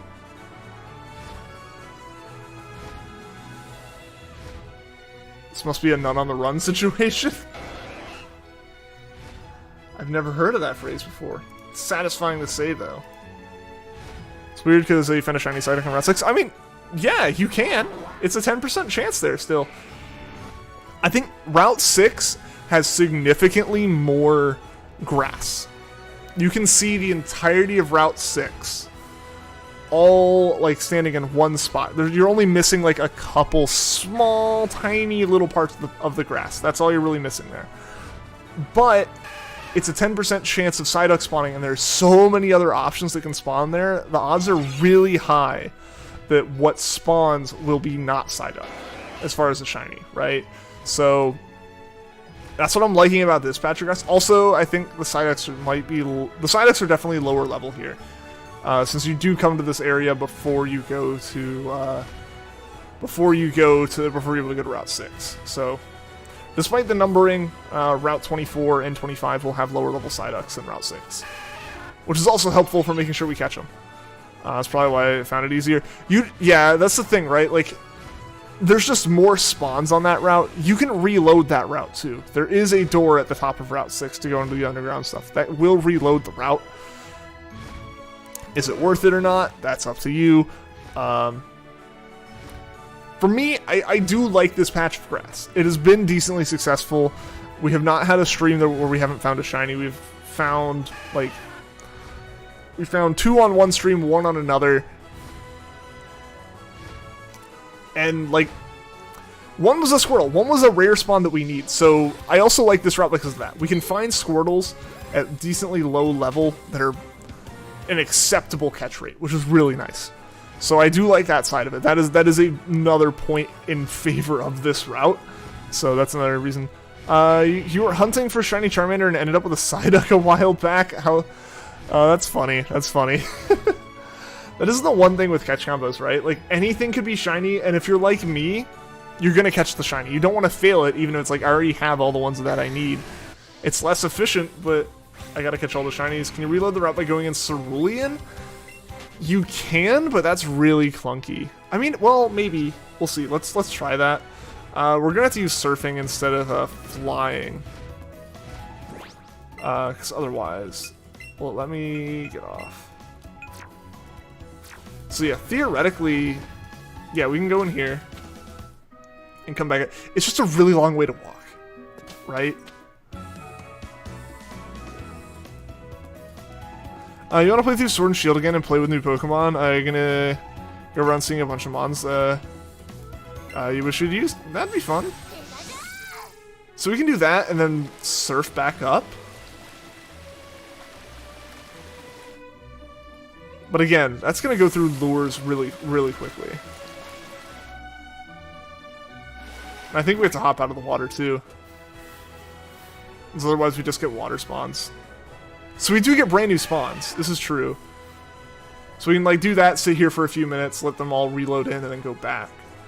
So it won't be like an instant thing, right? Like we're not going to instantly reload all the mons. So we can try this for a few minutes. Again, like, I don't know. Are they gonna? Is the time that a single Psyduck sits out there, is that any longer than how long it takes to go to Cerulean, get off the surfboard, go into Cerulean Cave, come out of Cerulean Cave, get back on the surfboard, come over, get off the surfboard. Nice thing about this area is no chansey. Exactly, Squishy. Exactly. That is my favorite part of this area, is no chances. I don't know. I don't know how much I'm feeling this. I'm gonna go back up in the sky, personally. I don't know, maybe it's worth it, but so far this has been working. Again, this has found a decent number of shinies. I do need Magikarps. I do need... Yeah, it's like I do need a Magikarp. I don't really need any of the other Skymons, except for like Charizard and Dragonite, which aren't gonna be what happens, let's be real. I'm pretty sure every Pokemon takes 30 seconds to despawn. Yeah, so at that point, like... I don't know, we can do like really crude timings on this. Round trip from... Let's do that. Let's do round trip from here to the cave. Again, I don't have like a ton of max lures. Okay. So I'm gonna just like pull up the Windows clock here and like time myself.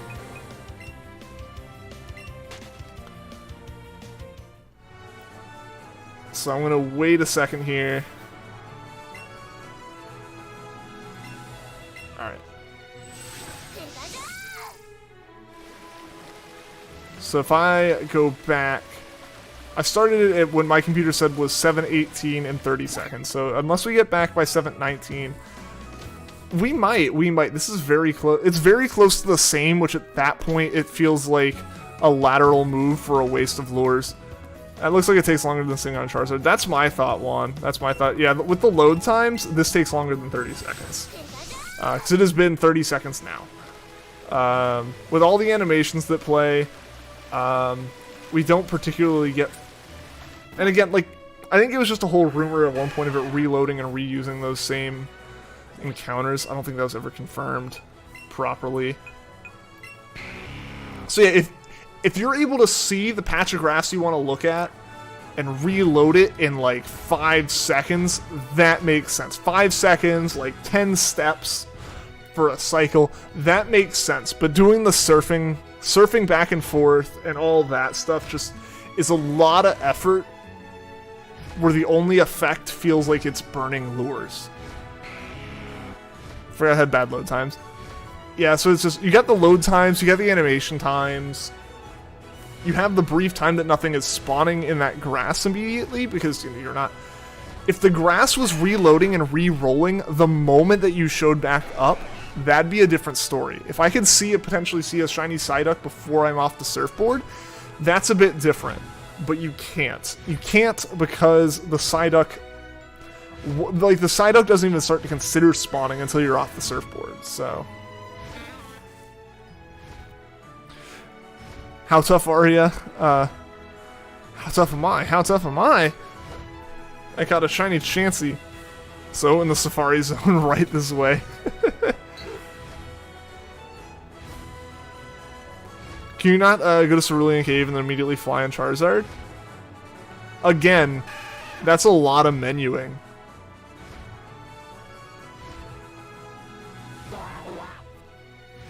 What's my favorite song? Oh, that's a tough question.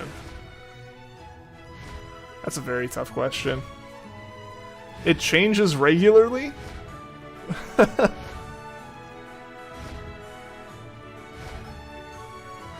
The problem is, that kind of thing changes regularly, aside from a couple songs that I don't ever think about, but have, like, just, like, ingrained in my playlists. Thought there was a button you could press like a shortcut. This is 2 buttons. I think plus on... If you're using a Joy-Con plus or minus, I think acts as kind of a somewhat shortcut. La La Girl or Crab Rave. Juan's music choices are perfect. It's the stream music. If you move Charizard first in your party, you can press plus to insta take it out of the Pokeball, unless you're on Pokeball Plus. Yeah, I'm on Pokeball Plus.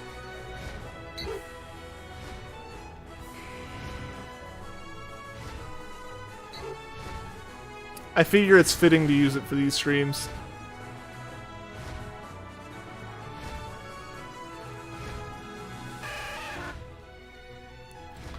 I don't know, again, it's a lot of lures. It's a lot of lures that you use for that. Because think about it, I'm using max lures. And like flying back and forth twice between like here and Cerulean Cave burned up the lure. So it doesn't make sense to me to go that far. So really, it's not the time. It's not the time it takes. It's the distance. If like I said, if I'm stepping back and forth in between doors, a la Puffin's stream, you know. If you were to do something like Puffin's Porygon stream, where you just bounced in and out of the door, saw the whole route, saw what was on it, walked back in the door, walked back out, reloaded the route, that is different. That's like a couple steps. I go through like, 10 of his encounters one way, Yes, it's not worth the money loss. Yeah, exactly. Like, if lures were time-based or number of Pokemon that spawned based, that'd be different, but it's step-based. So if I stay still, you're encouraged to stay still with this, which can be a little bit boring from a gameplay perspective, but it does save you that money of having to buy, like, tons and tons and tons of lures. Love Puffin, he's so nice. Puffin is great. Puffin is an absolutely great streamer. Don't have an exact favorite, but one of your favorites is Hotel California. That's classic. Mario Maker Monday. It do be Mario Maker Monday. I just haven't played any Mario Maker in several months. But speaking of Mario Maker, a game like Mario Maker, I started playing Game Builder Garage. I downloaded that. That's really fun so far. I've just played the tutorial as well. It's like, I want to see if I can remake like a little bit of Pokemon in it. That'd be kind of fun.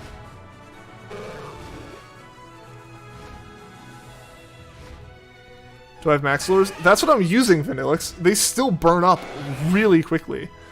Like, what's the... I can't even open my bag with where I'm at. But yeah, I'm using max lures right now. And they burn up in, like, a few runs. Like, we're talking maybe, like, 5 runs. Oh, but I bounced my controller a little bit, and it shook it, which is like hitting Y. Predicting a shiny Oddish. I think I might need one more Oddish? I don't know. No, I don't need another Oddish. I've found... I think the only shiny that I don't have that I need from before Mount Moon... The only 2 shinies that I still need to hunt for before Mount Moon are Bulbasaur and Charmander. I was kind of going along the routes and hunting everything in order. I had fun watching Loki. Juan, Loki was so good. I watched that first episode. I'm so excited to keep watching that show. It looks like really promising. Shiny Squirtle would be Pogs. We found a shiny Squirtle on Friday when we did this hunt. So I wouldn't mind another shiny Squirtle because I'm going for a living dex. I need 2 more shiny Squirtles. This is the best route for them because it's their lowest level route, I believe. Like, yeah, shiny Squirtle would be fine. Again, like, I think it was you or Squishy who mentioned the benefit of this is, unlike Route 6, this doesn't have Chanseys, which is a massive plus. Any way to not have to catch more Chanseys is a good thing. I need one more Bulbasaur, then you're done in that forest. Nice. Yeah, Bulbasaur is hard in the forest, right? Like, especially if you're like me and you catch every shiny that you see, because you just end up with a ton of Caterpies. How does Pidgey fly so high? It's a tiny bird? Well, it's a bird. It's still a bird. It makes more sense that it can fly higher than Charizard. This is where you found mine while hunting for Sandshrew. Oh, nice. Yeah, I found my Charmander on Route 4, I guess. I think Route 4 is it.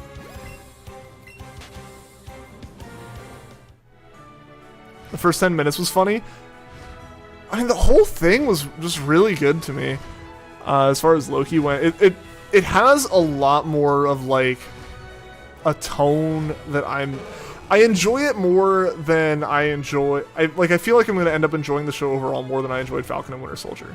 Falcon and Winter Soldier was good. It was a little bit too much more of like a mature, serious show than what I wanted.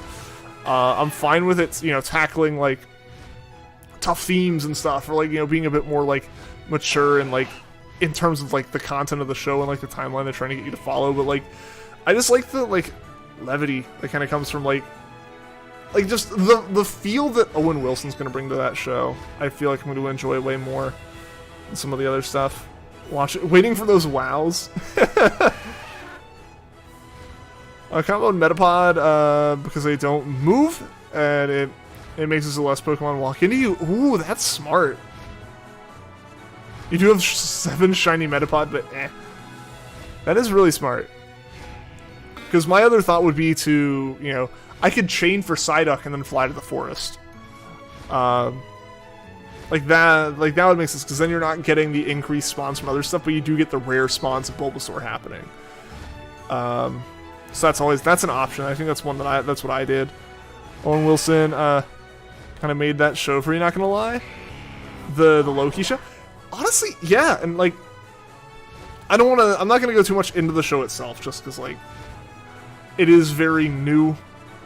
So people might not have watched it. Some people probably are gonna wait to watch a couple episodes altogether. But it looks really promising, and like I can see how it could tie back into the like MCU as a whole really well, and do some things that I think I know I kind of wanted, I know Mel wanted, and do it a bit more naturally, and so I'm excited for it. Like, this is one that I'm definitely going to keep up with every week. Falcon and Winter Soldier.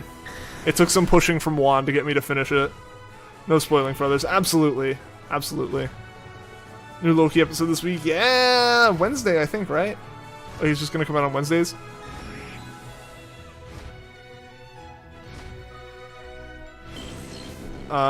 This week is going to be good. Nintendo E3 tomorrow, Loki on Wednesdays, Cold War Season 4 on Thursday, and Bad Batch on Friday. You got a bunch of stuff going on, Kevin. You have a WoW counter for Loki? We'll see. Watch them manage to not have a single WoW from Owen Wilson. Every other character with a returning role, or like with a repeating role, is going to say WoW, except for Owen Wilson. But yeah, no, I definitely think the feel that I get from Owen Wilson in the show is a lot better. Is Bad Batch any good? I know my friends were excited for it to come out. I haven't heard them talk about it though. But again, these are the friends who want to wait for all the stuff to be out to binge watch it. So they might just not have watched it yet. Been hesitant? Is there a particular reason for the hesitancy, or is it just like want to wait it out and see how it goes?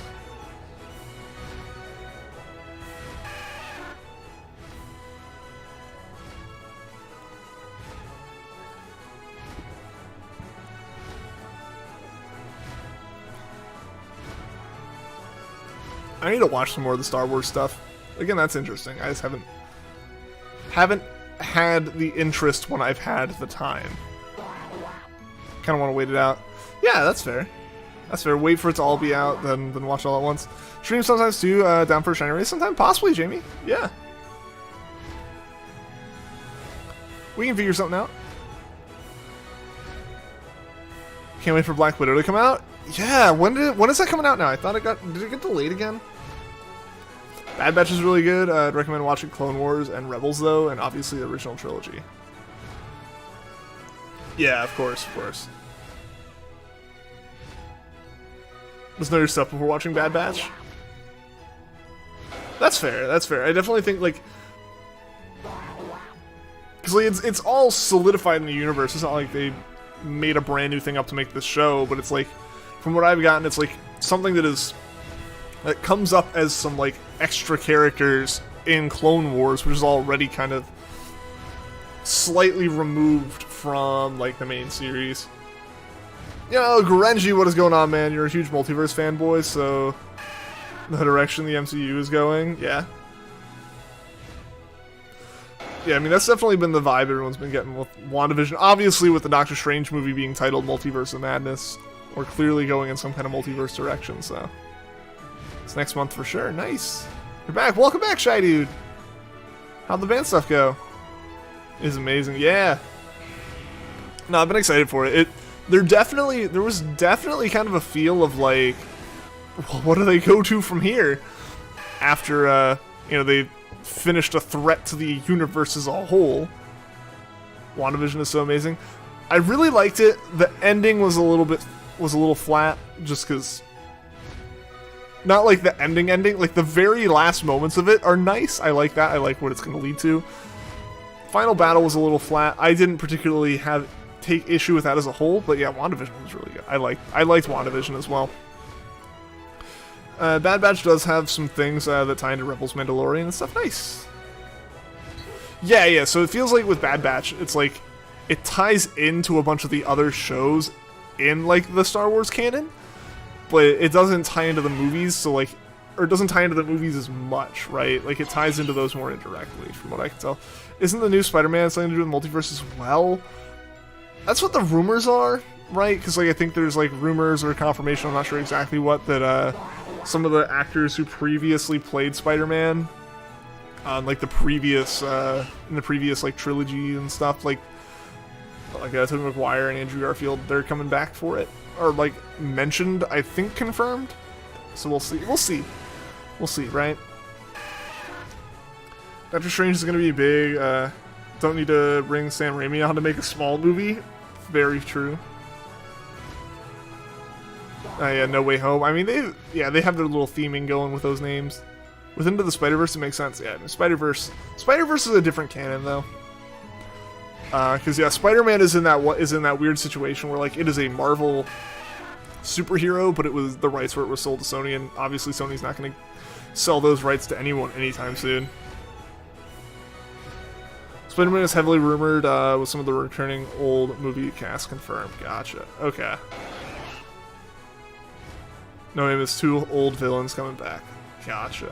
Yeah, so that'll be interesting to see. Spider-Man 2 from Steve Raimi is still one of your favorite Marvel movies? I need to rewatch the Raimi trilogy, or watch most of the Raimi trilogy. Rewatch the first one and watch the other two. Because I think I've talked about this on stream before. Those movies came out, and like, the first movie came out at a weird point where like I really loved it the first time I watched it, and then I a year later or something, I rewatched it and was mortified because in that year I had like learned the concept of like death. And I was like, oh, that's not fun. Why is that a thing? Why? No, that's not good. You know, like, it was just mortified at that point. I was like, oh, that's not good. That's bad. You know, so from there, I didn't watch the others when I was a kid. I just never had a chance to after that, so I need to find a way to watch those. Yo, John the Pikachu, how's it going? Welcome to the stream. Just picked up Mario 64 DS at GameStop. Nice!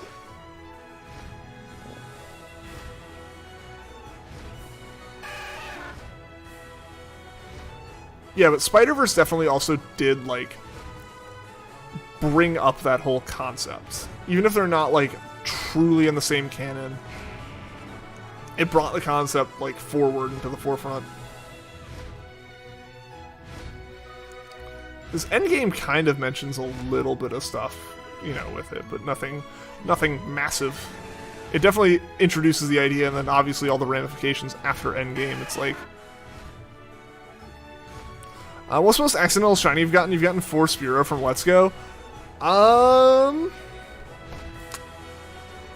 have a lot of Caterpie from going for Bulbasaur. Rattatas, Pidgeys, all that good stuff.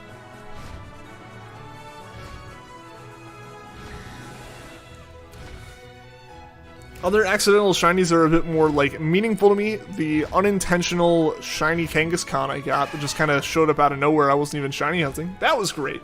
That was very nice in Sun, because I needed that. So they said, hey, that Multiverse Spider-Man movie made lots of money. Let's do it again. I mean, I imagine Marvel has a lot more say in No Way Home than they do in Spider-Verse.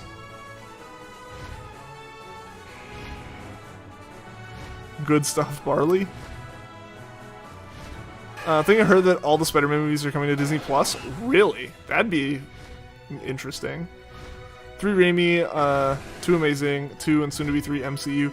That'd be great, because like I watched through all the MCU movies that were on Disney Plus, like at one point, like in release order, just to do that and, you know, see them all again, and you just can't watch Spider-Man on there. It'd be nice if they were on there, but I totally also understand Sony not wanting to put them on there, because like they'd rather make all the money themselves than like sell the rights to Disney for it and all that. Due to the fact that they changed the date and you won't be home for the next practice, the band stuff went great. That's 2 more hours of Shiny Hunt. Oh, nice! Want to watch the Raimi movies again? Hopefully this is true and they do end up on Disney Plus. That'd be awesome. Spider-Man 3, the best part is the black suit, the Sandman's birth, J.J. Johnson and or J. Jones Jameson. and Aunt May. I'm so glad that they brought back. Why can't I remember his actual name? The guy who voiced Cave Johnson. Basically, the guy who played J. Jonah Jameson in the Raimi movies, coming back to reprise his role. I love that they did that. I love that that came back. Thought they weren't on Disney Plus because other streaming services had them. Is that what it is? Because they haven't been on any streaming services that I've had access to. So I just thought they weren't on Disney Plus because, despite them being Marvel movies, Spider-Man, the rights to Spider-Man are owned by Sony. It's the only like Marvel superhero that's not owned by, that like Marvel can't just make a movie for on their own. J.K. Simmons, yes! Yes, he plays Tenzin in Legend of Korra. Yes. That was the other one I was going to bring up as like a name. Thank you, Grant G. Raimi's the best with making movie progression. Sony and Disney keep trying to make deals. Yeah. Yeah, neither one wants the short end of the stick, and they won't accept like a perfect 50-50 split either. Like, they're big companies playing around with a big franchise. You know, there's a lot of money. There's a lot of money at play there.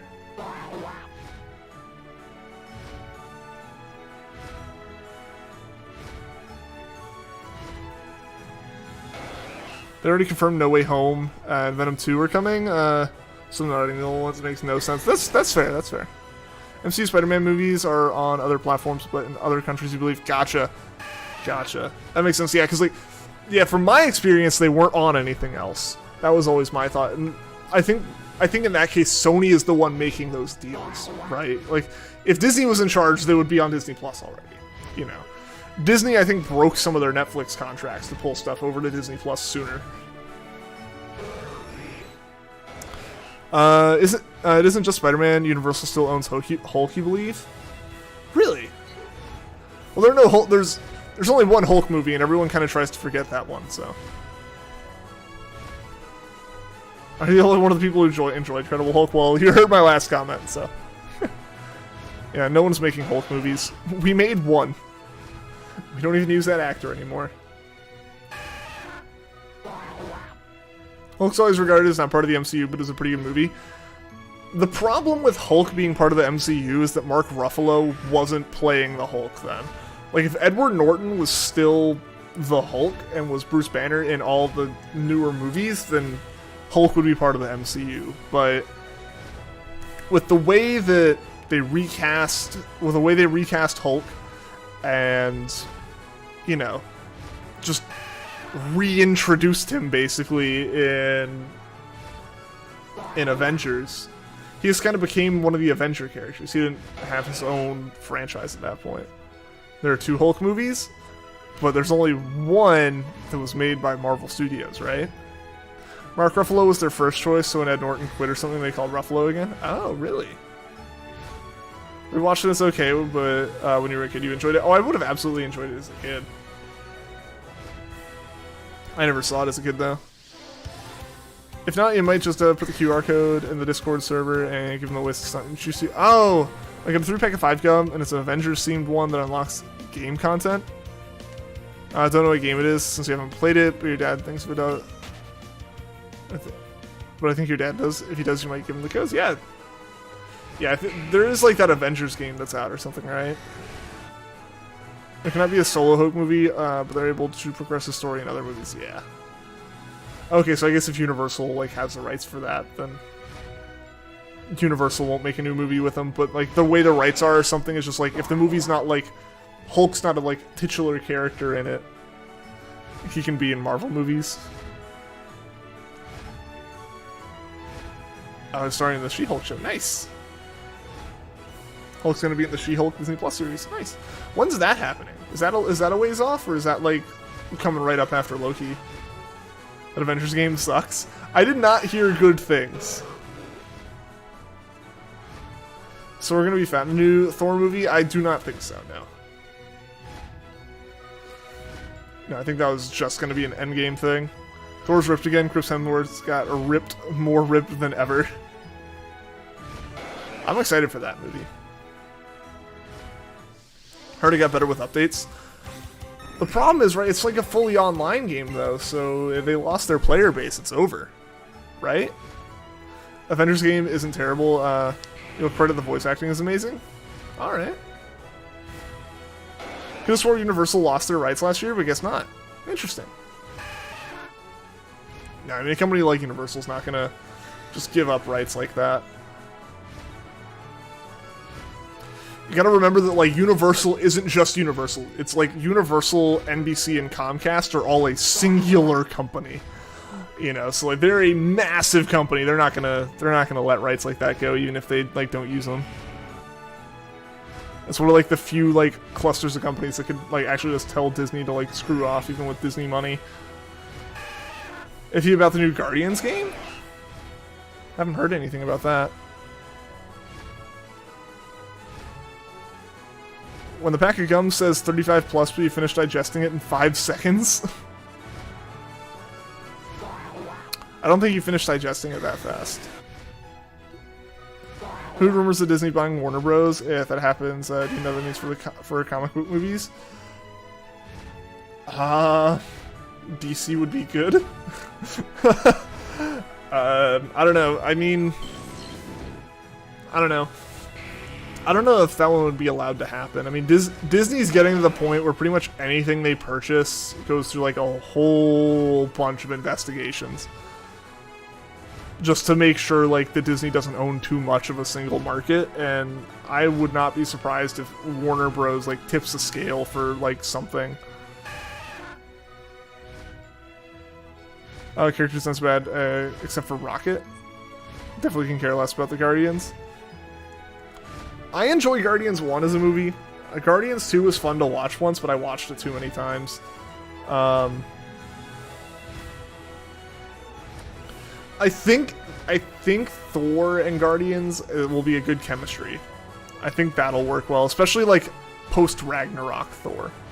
Like Dark World and original Thor wouldn't really fit it, but like Ragnarok / like Infinity War Endgame Thor fits a lot better, I think, with that group. Gambora's design of the new game looks weird. How so? There are rumors that Disney wants to buy DC. In that case, they'd put DC under Marvel. I don't think they would combine the universes in any way. That would be an uproar. That would be an absolute uproar from both fan bases, I think, if they like smashed the two together in any kind of way. But I think it would bode well for future DC like things if they did that. Disney should buy DC, delete all the current heroes, and just move Batman over to the Avengers. What they would probably do is just reboot the DC universe again. As horrible as it is to have to reboot a franchise, you know, how many times in the past decade? Like,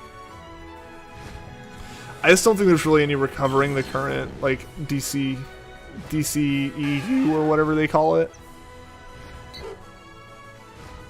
Right now, the one thing DC has going that they have like actually done a phenomenal job with is their more like mature audience content. Things like the Harley Quinn series, like that's great. Like that kind of thing is great. And if DC kept doing things like that, I think they would do really well. But they just kept trying to compete with Marvel, and they just couldn't quite do it.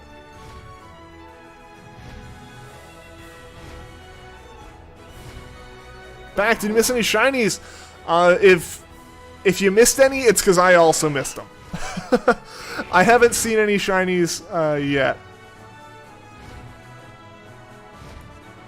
In the comics, they're in the same multiverse. I guess with multiverse, you can kind of hand wave and do whatever the heck you want. That's fair. They already rebooted the DC universe recently. Yeah, exactly. Like they rebooted it, and then they made a couple movies, but then they still goofed those to the point that they redid the Snyder Cut. And like, I don't know. It's one of those things, it's a really messy start to the franchises, right? They're two universal beings who are brothers, Marvel and DC. They have to stay separate or else everyone will merge. I didn't know there was a merge story. Characters like Wolverine and Batman merged to be Darkclaw.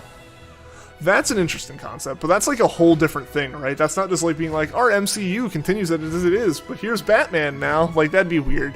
That would be weird. I would find that strange. You like Shazam?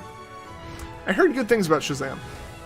One of the Thor villains destroyed the whole DC universe in a Thor comic. Nice. Brings back to your old question, who's more rich, Wayne or Tony? I don't know. I don't know what all, like, Wayne, what the whole Wayne estate, like, includes versus, like, Stark Industries. Shazam is amazing. I need to watch it. It's really funny and enjoyable. That's kind of the vibe I got, right? Like, it's not super serious or anything, which, you know, is good sometimes. Like, as long as you can pull that off, right? Reboot DC movies.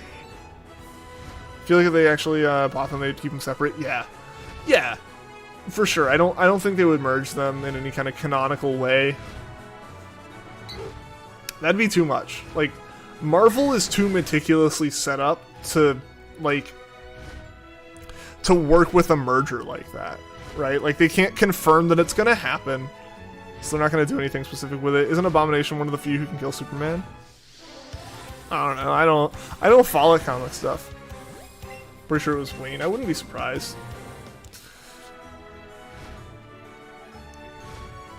In the MCU, it's possibly Samuel L. Jackson, Michael Keaton together. True. And it's possible that it could happen in one of the Spider-Man movies. Wouldn't they be the same amount of wealth because they both own big companies? I mean, companies are worth different amounts.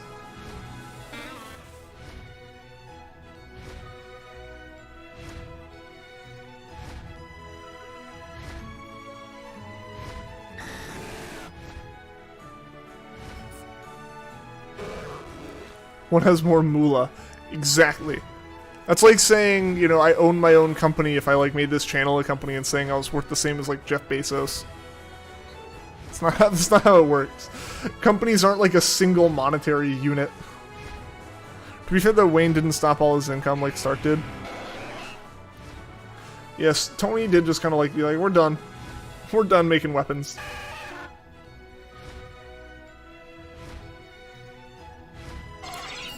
We're done making our one big product.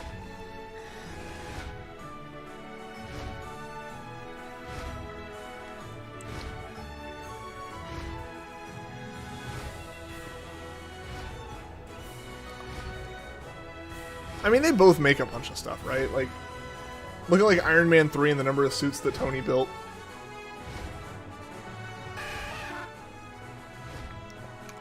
Juan brings up a good point. Juan brings up a very good point.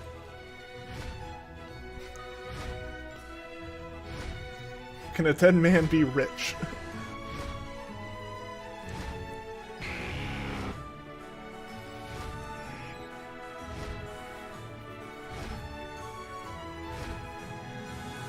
Don't know why, but having the Japanese name of Absol by your name just looks cool. Don't even speak Japanese, and it looks cool. Hey, yeah, if it looks cool. Comics, though. True. But then you can start debating, like, different, like, Tonys versus Tonys or Bruces versus Bruces. Like, want to see the Thor Buster in the MCU? It's one of Tony's suits built to fight Thor. That'd have been cool to see. Who's more rich now, Bruce Wayne versus Morgan Stark? Who knows? These are questions I never really cared to answer.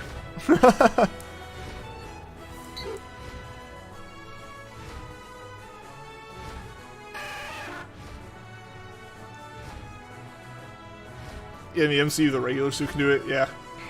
Fair point.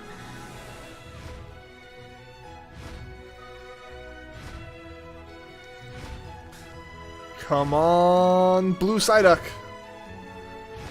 Blue Psyduck.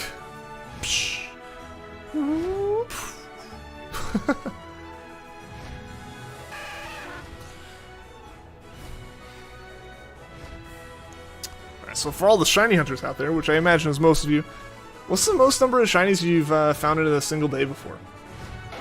I know for me, ignoring like Pokemon Go community days, because you know with those you can find like 15. But as far as like a normal like console game, I think for me it was like 4, with an incredibly good SOS hunting day. Gonna catch combos something, just for fun. Don't know what yet. Best of luck. 5, no community day. 7, nice.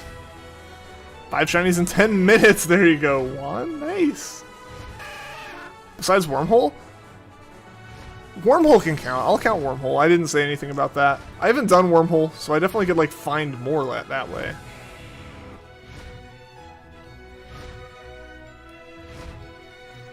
Hopefully we can find the blue side. If we find shiny Psyduck today, I don't know why I kept struggling to say a different way to say I'm going to find the Psyduck. If we find the Psyduck today, should I start Rowlet tomorrow, or should we start, or we not start, but do some more Jirachi hunting? I think basically it's going to be deciding between which day we do those. Again, reminder, I may not stream tomorrow, potentially. Depends on how, calling people about renting houses goes. Like I might just be out, so I'm gonna schedule a stream for tomorrow. If it doesn't happen because of this other stuff, it just gets canceled, and we just do the stream on Wednesday. If you don't count Wormholes, then 2. If you count Wormholes, 9. Dang. Rowlet tomorrow, no matter what. All right, that's the thought. Personal best, excluding Pokemon Go, is 2 shinies in a day. Oh, nice. Happened a few times. Bagon and Moltres, Turtonator and Clamperl, Shuckle and Gligar. That's awesome. 2 Caterpies, Pick-a-Peck, and 2 Pichus. That's awesome, Juan. Congrats. And Let's Go, you found like 10? Dang. I never got that lucky. I think I found like 3 or 4 in a day on Let's Go, but that was it. Want to race me since I still need the Rowlet? Someone jokingly mentioned doing a soft reset hunt for it. I don't know if I'd be that crazy. But I might, yeah, try to get a Rowlet up into like Sword and Shield, or like into Sword, and we can breed it there, maybe, I guess.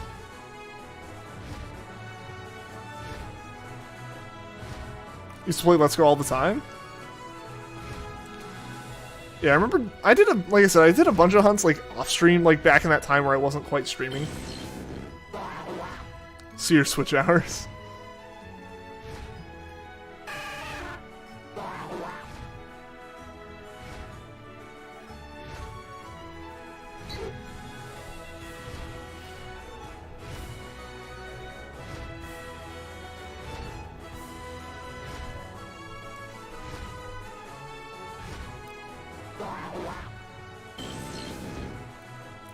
If you saw Free Set Rowlet, you'll do it too, even if you're burnt out. You never raced someone for a shiny before? I'll have to see about that, because the problem is, Ultramoon is obviously my Cresselia hunt right now. Ultra Sun is going to be the next hunt after Cresselia, and my Sun copy is never getting reset, so... it's never getting reset to a new save. So, that only leaves my copy of Moon, which would have a longer soft reset time and all this stuff. So I don't know. It might just be something that I move it up to Sword and Shield and do a Masuda hunt for. Not pulling out your 3DS. So yeah, I might just move it to Switch and hunt it there, so I can get like a Gen 8 Rowlet. I don't know.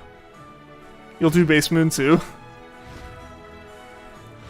I'll have to see where my moon save is at, because either it's at somewhere important or it's at somewhere completely unimportant. Like, I know that sounds dumb, like it's either this or it's not this, but like, basically it's either a save that I won't reset because it's already gotten to a point I want for another hunt, or the game is in Japanese at Mount Hokulani where I found a Ditto and traded it and stopped playing. It's one of those two. Like, either it's like a save that I plan on resetting over anyways, or it's like a save in a state I don't want to reset. I'll have to see. I think soft reset would be more satisfying. The one problem with soft reset would just be how long it takes. Like, it'd be kind of fun to do it that way. I don't know though. I'll figure it out more. Yeah, the cutscene before is Ugg. Exactly, exactly.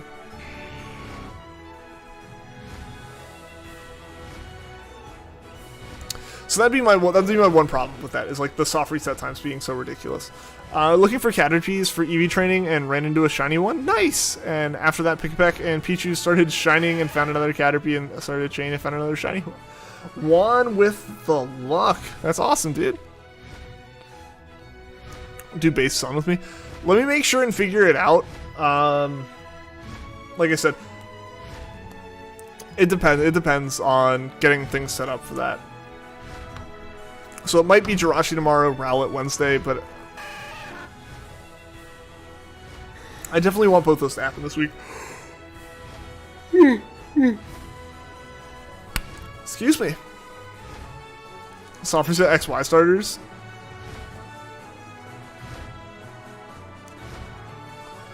Looking for your, yes, that's a good idea. You can save before with the XY starters.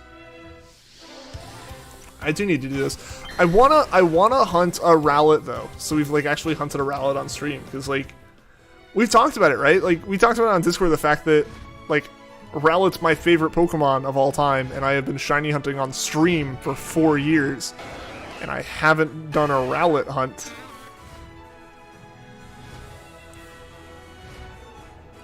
Like that's kind of weird. The cutscene's starting to reset as long. Yeah, that's the biggest problem with doing a reset for it. Or we could just like throw a Rowlet onto my copy of Sword and do a Masuda hunt. Say right before you even pick, there's no cutscene. In X and Y, you can do that.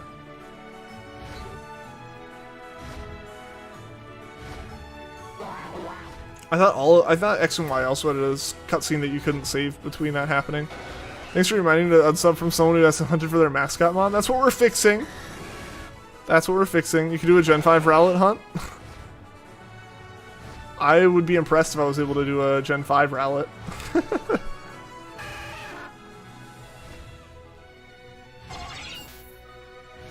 Just realized you shiny hunted Rowlet through Masuda 4.5 years ago. You'd soft reset for a different starter then.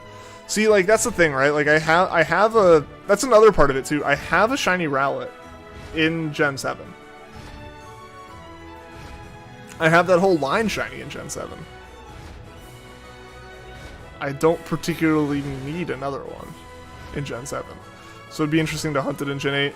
Gen 5 Rowlet, super rare. It's almost, like, impossibly rare. It's kind of crazy.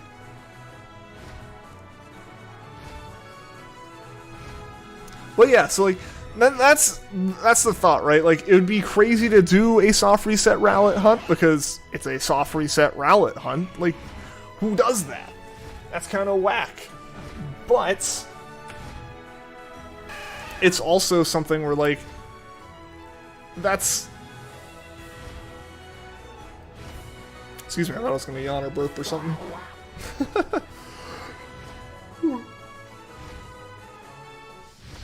There was a yawn. Sorry about that. I've been sleepy all day. What was I saying? Yes, like, the only, like, benefit of doing a soft reset Rowlet hunt is that it's a soft reset hunt. And even then, like, it's a benefit because it's more inconvenient, so it's, like, a little bit crazy. Like, whoa, you did a full-on, like, Rowlet hunt. Or I could move it up to Gen 8, do a Masuda hunt, get a Rowlet for a gen that I don't have a Rowlet in yet.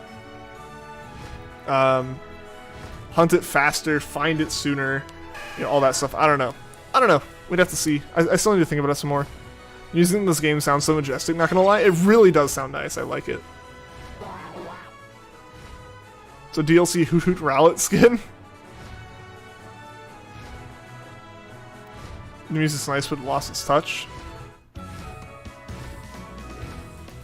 So I'm gonna fly straight over Cerulean to Route 5, where we're gonna, or let's. I can't fly all the way to Route 6. Dang. It would have been funny if I had flown all the way to Route 6 to search for the shinies there. I just wanted to fly away, try resetting the route. So now we're back. Yeah, the Let's Go music is nice. Really like orchestra. It's real orchestra, yeah. Yeah, I think we talked about that. Was that yesterday morning when we streamed, or was that Friday? But yeah, we talked about that, how, yeah, it's like the first time the music was, like, properly just, like, recorded, like, orchestral music.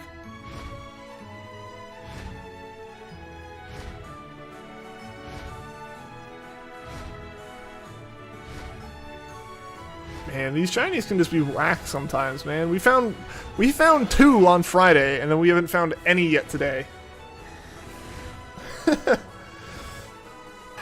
And I don't even think it's like a matter of like, oh, we found some early and these are like making the odds more balanced. No, I think we've just gone over odds. Excuse me. Last game Masuda directed though. It was about time though. I mean, yeah, but he's directing the BDSP games. So it's not like he's done, and it's not like this was the first game, or it's not like Sword and Shield's the first game he didn't direct either. I think it just so happens to be that the only Pokemon game that's come out after this wasn't done by Masuda. Charizard finally moving, Ian flies back. No! It's like I thought we were done! He is directing BDSP. Yeah, he directed Sun and Moon, Omori directed Yusum, he directed Let's Go, Omori directed Sword and Shield. So it's not like it's a new thing for him not to have directed a game. Isn't he co-directing PDSP with the Ilka dude? Maybe, to some extent, but it's Junichi Masuda. He probably has, like, every bit of final say in how the game looks and everything. I would assume more so any other directors that are in there from Ilka are there to be communicators with Ilka, so that Masuda just talks to like 1 or 2 points of contact, and that's really it. Has meetings with them. Omori did Sun and Moon. Masuda's last game was XY. Really? I didn't know that. I thought Omori only came in for Yusum. Rowlet is the only base starter with 2 typings. Well, this just goes to show how great Rowlet is. Remember when you first, when they first revealed Gen 7 starters? When you saw Rowlet, you were in love at first sight. Also, already knew that you would be naming yours Houdini. Nice. Yeah. No, Rowlet was great. Immediately, Penguin Taco, welcome to the stream. How are you doing today? It's been a while since we came to talk to you. Yeah, good to see you. Hope everything is going well for you. Good to have you here. Hope you had a good Monday. Hope you had a good weekend. Post-game and non-battle stuff in X and Y was great. I don't think I've done post-game in XY. Outside of, like, catching things. Produced Sword and Shield, and you know, Masuda did a track for the DLC. Yeah, I mean, he's still involved in everything. It's not like he's gone. School's almost over, and it feels so good. Hey, that's awesome. How much longer you got? I thought Bulbasaur was poison grass. I think it's just pure grass. I think Ivysaur or Venusaur become poison grass, but I think Bulbasaur's just grass. You love Bulbasaur more than Squirt and Charmander? I prefer Squirtle, but Bulbasaur's second. 2 days! Yo, you're almost there! That's really close.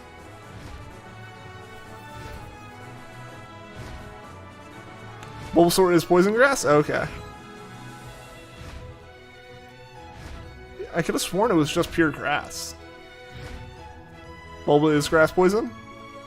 Ah!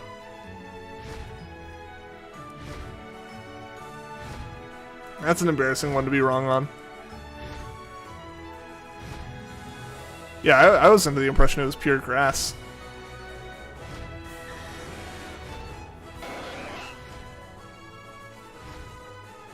What's the shiny count right now?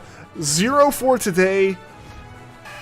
4, I think, for non-Psyducks that we found over the past 2 streams. 3 of them were on stream. 1 was like, I turned the game back on for 30 seconds off stream and a shiny tentacle showed up.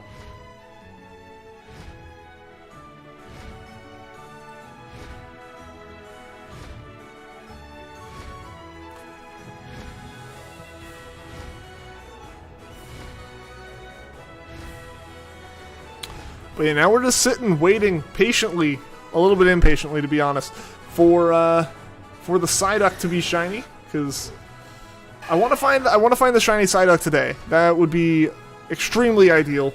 Would be finding Psyduck today. Because I have other hunts I want to do this week. I want to do some more Let's Go hunts at some point, but I don't want them all to just be Psyduck. Like, we gotta find this thing. It's always been dual type? Huh. Wow. Can't believe I was wrong. I can't believe I've had that one goofed in my mind for so long.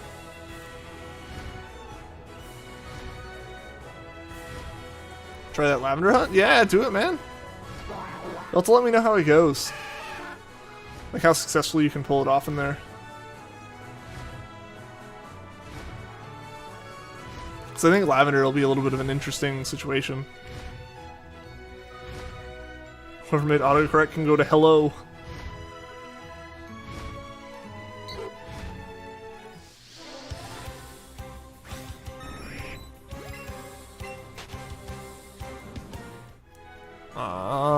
Did I see something underneath? Ah, no, I didn't. It's like for a second, like right as that Pidgeotto battle started, I thought I had seen something. Excuse me. I thought I saw like a shiny underneath everything. Wow. I've been trying to break your personal best for speed cubing 3x3, but you only broke your personal record by 20-something seconds. Score now is 48. Nice. 48-23. Old PB was like a minute 15. That's awesome, Penguin Taco. Congrats. Yeah, your times will drop fast from there. Once you start getting the hang of it, like those going down from like a minute, like from being like a minute plus like you were, down to, you know, having averages closer to like 35, that'll happen quick. Change your mind, I guess you're back to hunting Torchic. I don't know how I can change your mind on that. But you should do it. You should keep doing it. Torchic's good.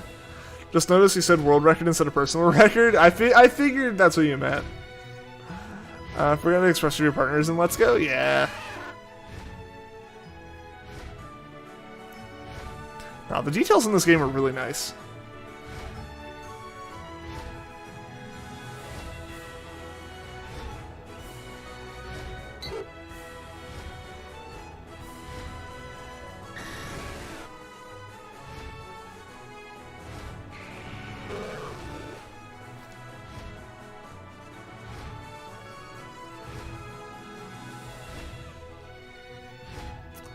Sister has Let's Go Eevee and she asked how to play. I told her, you know, the controls better than me already. Yeah, it's like, don't ask me, I don't know.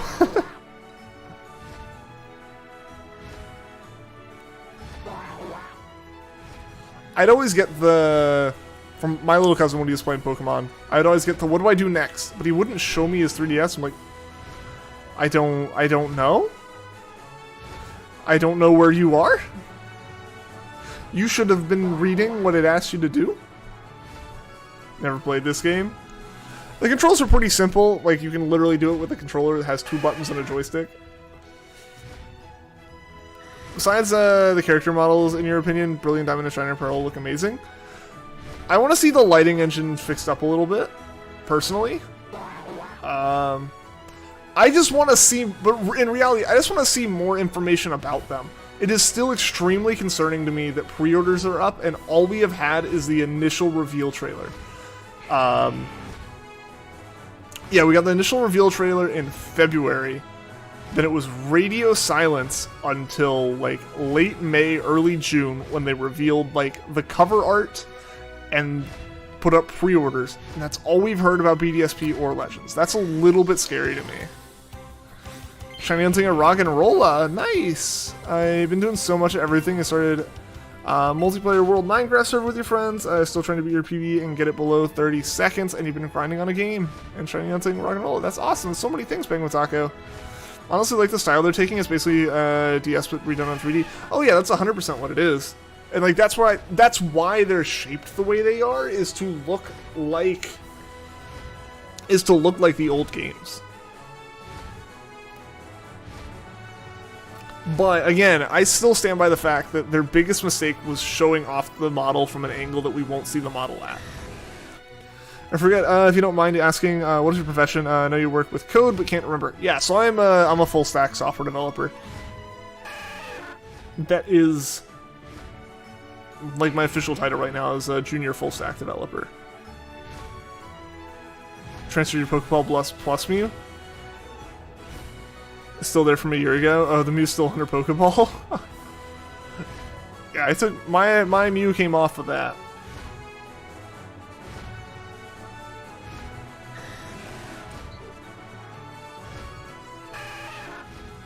Yeah, I think the style can look fine. I think it was just a really bad initial introduction to the style. Played Let's Go, but got bored after Search's gym. Your copy is still at your old house. Dang. Yo, Shamir, Hoenn, sorry if I mispronounced that. Good luck. Thank you. I appreciate it. Hope you're having a fantastic day. Do something, be right back. Alright, see you in a bit, Penguin Taco. Taking a coding class next year is basic stuff. Which should be a fun class for senior year. Yeah, that's awesome. Definitely recommend taking some coding classes in high school. I wish I could have been able to. My school didn't add any until like the year after I graduated.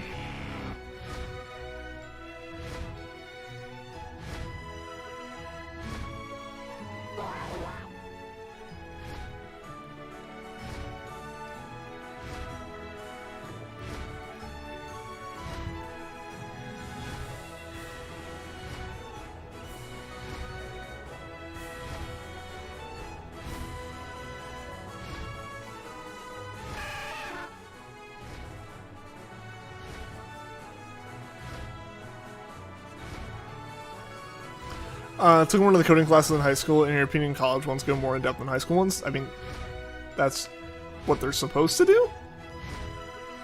I don't think that's really an opinion. Yeah, I mean, that's kind of what they're supposed to do. High school ones are just introductory. Hacking in school, it's legal. Can those words be together in a sentence like that? I don't think hacking in school was in a sentence. I made a new file for Sword and Shield, and you're going to try to grab the Pokedex and hunt for a Wooloo, then progress the game with only Shiny Mons. Nice! Do a Shiny Badge quest. Best of luck, gamers.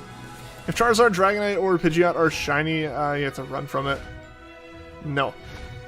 No. We will try to catch it in a Pokeball, though.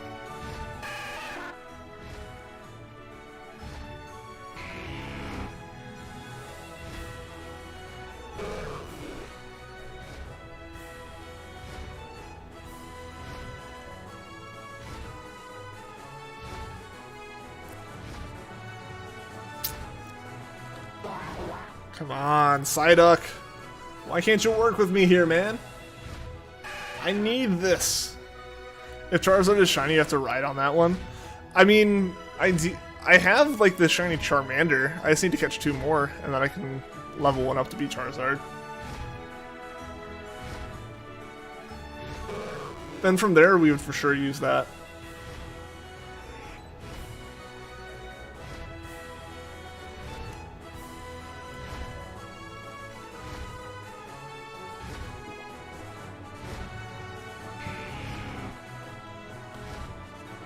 Man, this really does end up taking some time.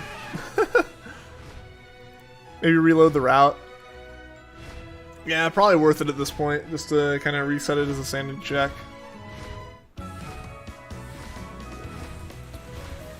Yeah, so as far as people who have been watching E3, what's been your favorite part of it so far?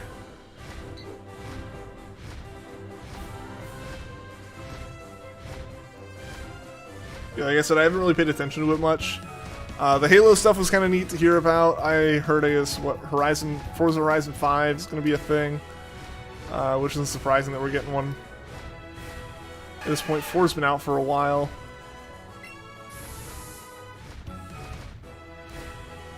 Alright, now we can sit and wait again! Xbox conference is the best part so far. Nice!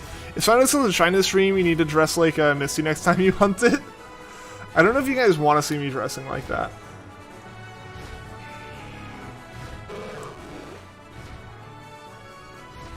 I don't think that is a good idea for any party involved. Didn't really watch the other E3s. Recommend going to Cerulean every once in a while. Yeah, maybe. I mean, it's not like reloading really does anything. Either it does something and we should be doing it every single minute, or it does nothing and it doesn't really matter. Every once in a while, just like a little sanity check to go back and forth is fine. But we're gonna burn lures pretty quickly if we keep doing it. It does something. I mean, there still doesn't seem to be a proper consensus on that thing, because I know that was like a whole big, like, pretty, like, lively debate, I would say, back when Let's Go had just come out, where people were saying, like, oh, you know, trusting these hackers or these data miners, and they said this, these other data miners say this. And it's like about the whole, like, idea that these encounters are just the same Pokemon popping up over and over again, but that just doesn't make sense. It doesn't make sense from any kind of technical perspective why that would be the case. Granted, it's Game Freak, so, like, that's totally a valid possibility. That's why we recommended, every once in a while not to waste lures. Yeah.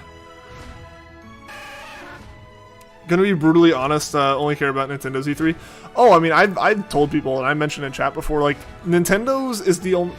Since Bethesda absolutely wasn't going to be saying anything about a new Elder Scrolls game this time, I did not care about their part of the Microsoft one. I didn't care about Microsoft's as a whole, because it's like, basically the only thing is how much will they improve the terrible Infinite one from last year. That's it, you know. That's the only thing that would have interested me in Microsoft's, but I wasn't really paying attention to it. Yeah, Nintendo's is the only one I have any interest in. There is nothing specific in the Nintendo one that I care about. They have explicitly stated that it is software announcements only. So do not expect any new Switch information. Like, don't expect any information on a new, like, version of a Switch or anything like that. Pokemon didn't announce their own Direct, so I don't expect us to see anything from that. This is going to be purely, like, Nintendo games. We might see some stuff about Mario, we'll see some stuff about Zelda, we might see some Smash things. Like, those are all mights still, right? But yeah, like, Nintendo's the only one I have any real interest in. Like, Capcom or Squeenix or any of those, I never cared about. Like, even before this, you know, like, whatever Capcom's releasing, I'm not that interested in. No offense to them, it's just not... The Venn diagram of what Capcom makes and what I play are effectively two completely separate, non-touching circles. Like, nothing against their games. They make decent stuff, obviously. They're Capcom, but I just... not interested.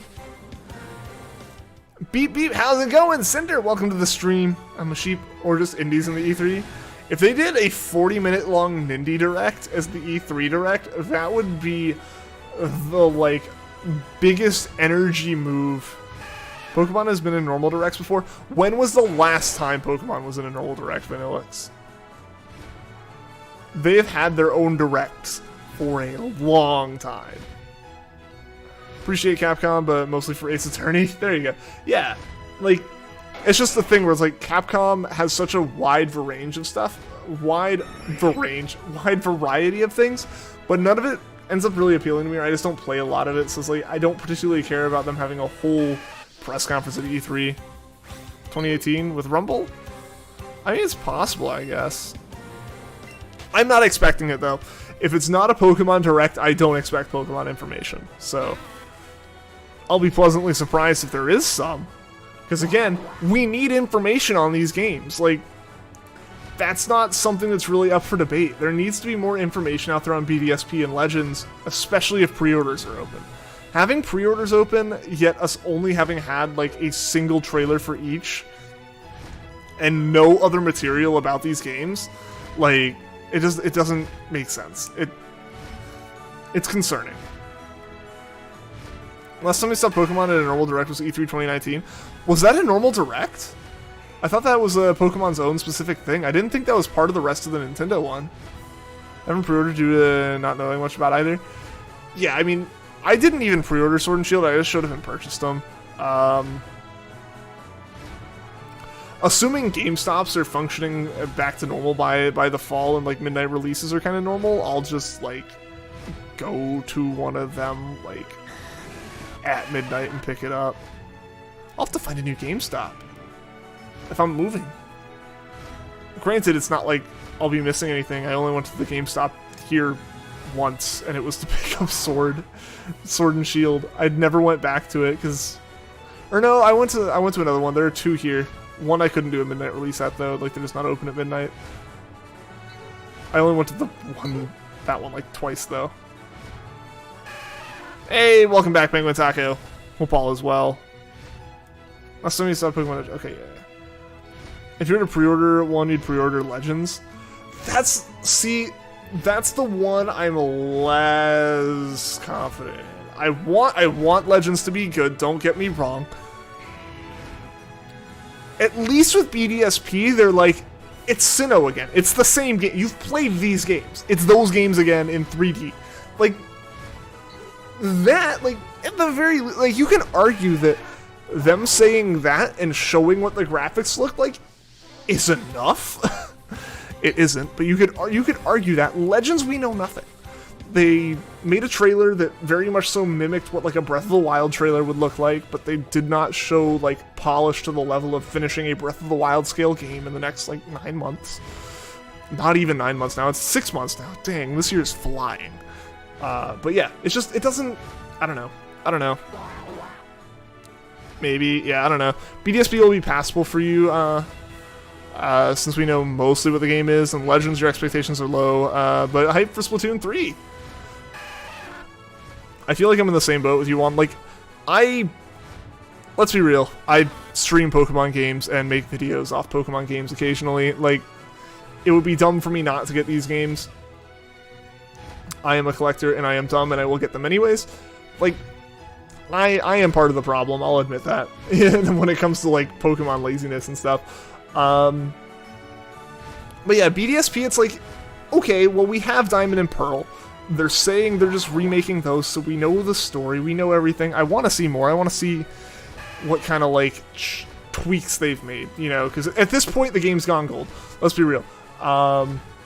Whatever the next bit of information and visuals we see for BDSP, even if it's tomorrow, is final gameplay.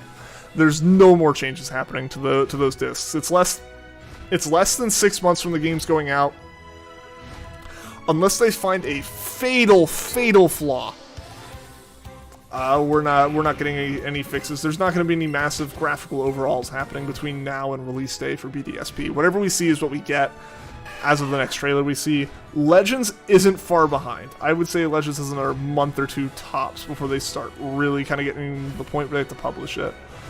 Maybe Pokemon can get away with a little bit more time because it is Game Freak, well, before like going into like Nintendo's like certification process, as far as them being like extremely trusted and like a pillar of Nintendo games, as far as like you can't not put Pokemon on your system. So they might have a little bit of an edge with that, but there's not that much time left. There's less than a year at this point. It's not like, you know, if the games come out, what, November 19th, I think? November 16th or November 19th? It's not like they're going to be making changes up until November 15th. Scared for Legends, it's Game Freak, and it's coming out way too early. It really is. It really is coming out too early, in my opinion. Can't you just build up your shiny chain? I have built it up. I have a catch combo of 31, I think, unless I've somehow broken it. I don't think the catch combo shows I run into a Pidgey. For sanity, we can go run into a Psyduck real quick. But I do have a catch combo of like 32. Specifically on Psyducks. Let's check that.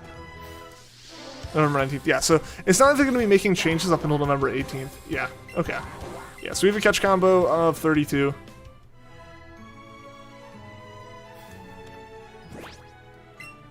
Let's be real, guys. Ian's a PokeTuber. Yeah. I don't make a lot of videos about it, but at this point, let's be real. That's what it is. That's what I am. I can't hide who I am anymore. Imagine if Arceus somehow gets more polished than Breath of the Wild. I would be happily surprised. I would be extremely surprised. Because again, I'm not trying to like completely like crap all over any hype about these games.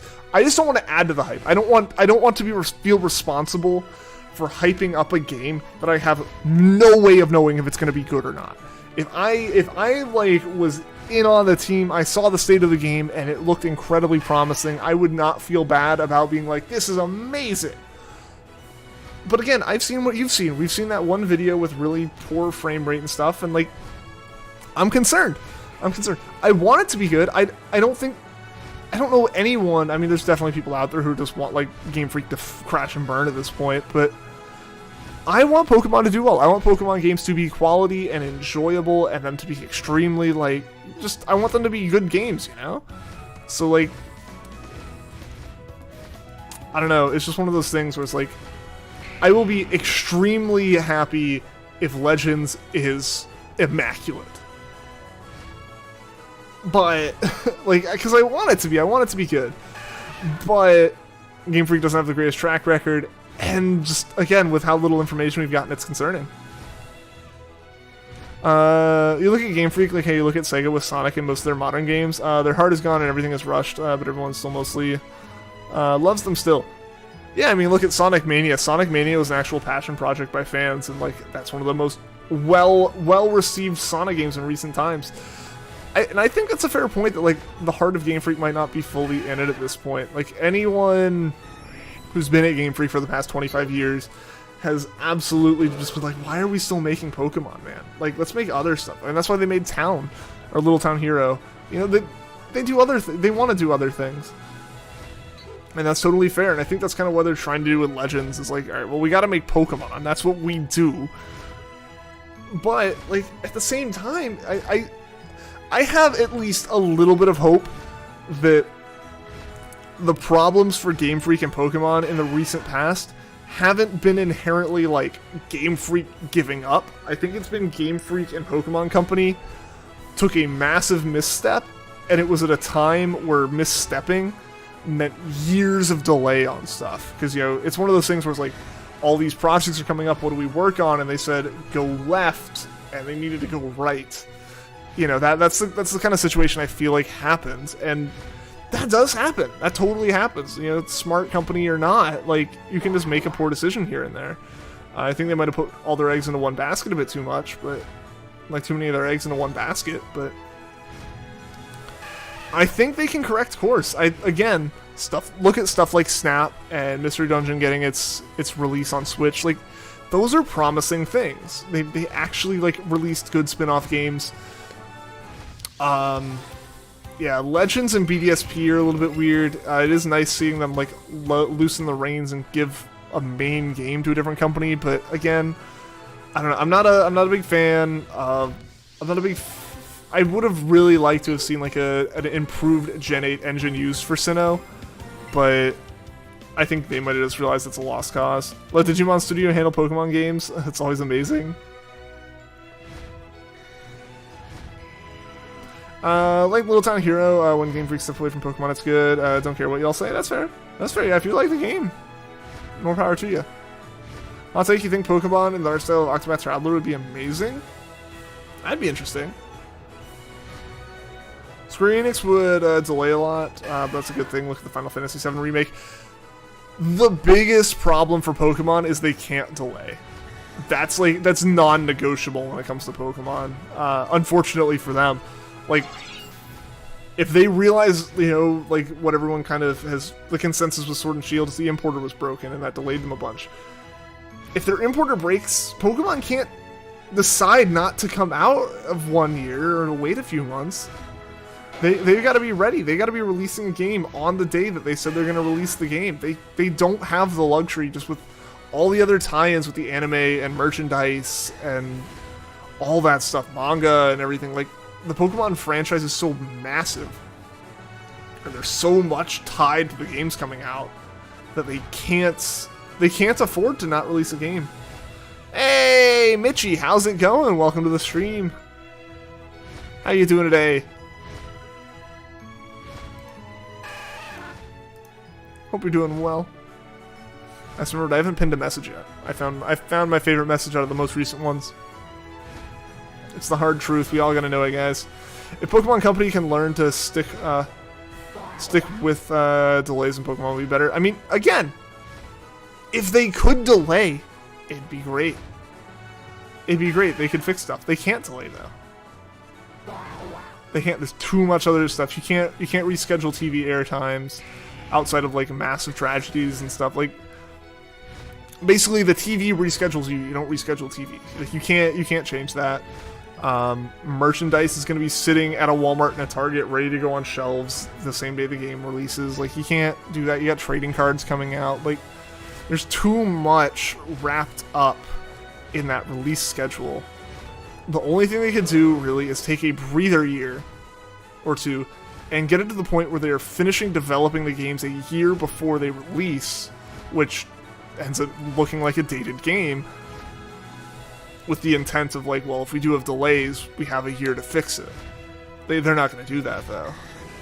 Maybe give Square Enix release the main game while other smaller studios do smaller games to meet expectations.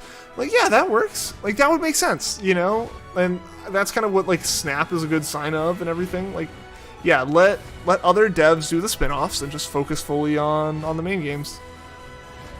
Square Enix often bugs you with their ego, but you have to admit their games are pretty amazing. It'd be good for Pokemon if they did it that way. They just refuse to.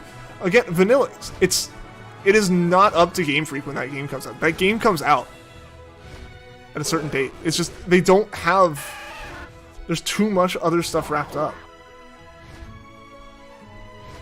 They could delay the game, yes, but it would screw up so much other stuff. They can't. Physically, could they say, no, we're not releasing a game? They could. They would all be fired immediately. That is not something Nintendo would accept. When Square takes their time to make quality content, yes. Yeah, I mean, we're not arguing that. Instead of 1 year, 2 years, it would be slightly better, but that would be bad for Game Freak. I don't think it would, honestly. I think that would be fine. Look at every other studio. We don't see Zelda every year. We don't see Mario every year. Like, I know that that's because Nintendo's able to release other games other than Mario and Zelda every year, and then they can come out with like a weird spin-off. And like, Nintendo's got so many franchises that they can spread them out and still have like income every year. And Game Freak and Pokemon Company definitely rely more on singular games, but that's where have a cycle of like main games, spin-off, remake, spin-off, main game, remake, or whatever your schedule is. You can give yourself breather room if they schedule it far enough out. It's the thing with same goes for Game Freak. Yeah. So they just need the time to do it. But again, the problem is if they're given a year, or if they say they can do it in a certain amount of time, and then there's an unexpected delay, they still have to meet that deadline. As soon as it's agreed upon how long it'll take to make their game, they don't have the freedom to delay in the same way other companies can. Because most of the time when you delay a game, you think about like the outrage from fans being like, oh, you know, I already scheduled the day off work or something like that. But Game Freak's concerns are more so in the Walmart and Target are gonna put the plushies related to the new Pokemon on the shelves on this day. The game must be out before that day. The anime airs on this day. Our VGC tournaments are scheduled for these days. Like, these schedules are set years in advance. This is the problem for Game Freak. They have a year off doing the DLC for Sword and Shield. That's not exactly a year off. They were working on the DLC, but yeah, they didn't release a whole new game. Just never come up with a deadline, problem solved. There you go, yeah. Yeah, never promise the game will come out, it just shows up one day. Like Eminem does his albums now. They just show up on, like, something. Opinion on Pachirisu? I don't mind it. Yeah, they have a contract to make yearly release. They miss it or deny, they get screwed more. Yeah. Best Pikachu clone? I don't know about that, but it's good. He's good. It's just a squirrel Pikachu.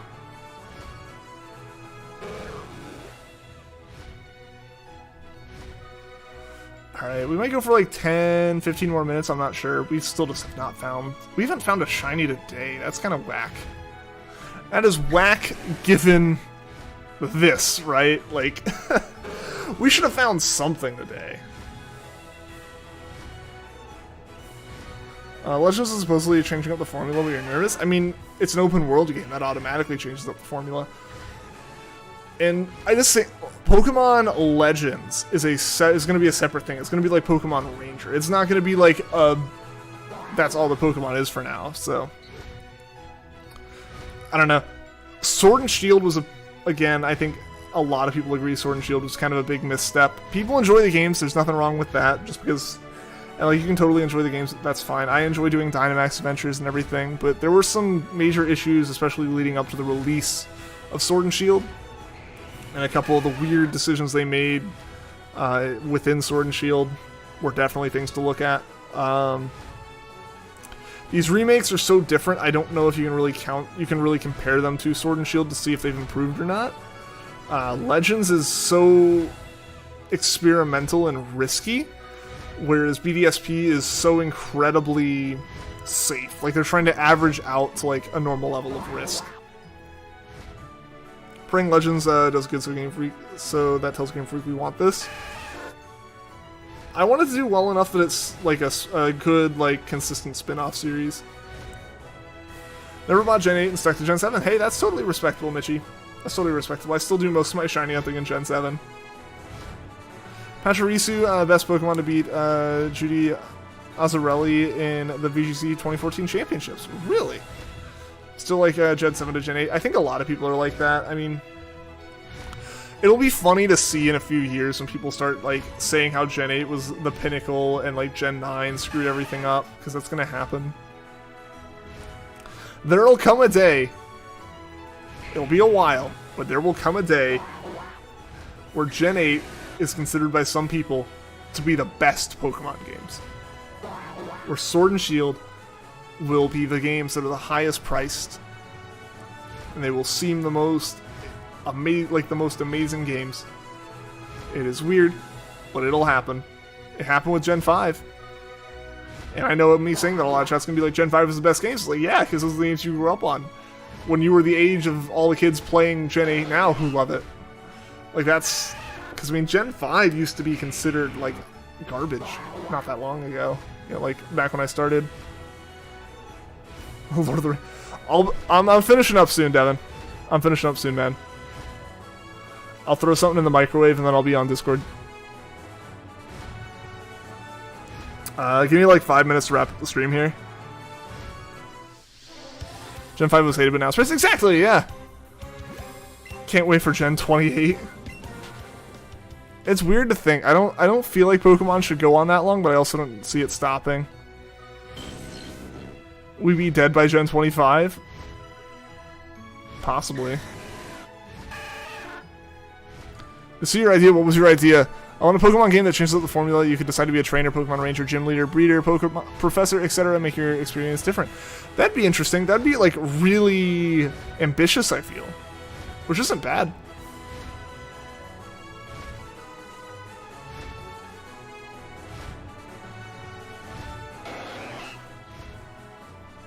It'd be really ambitious to do that. Because it's effectively just several games in one. At that point. Alright, let's start seeing if we can find a raid target.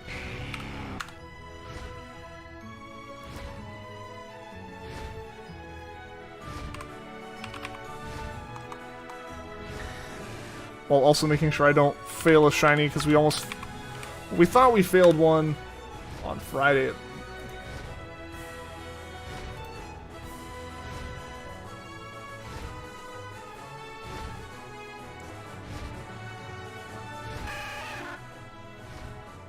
What, Pokemon made a MOBA? Oh wait, they have.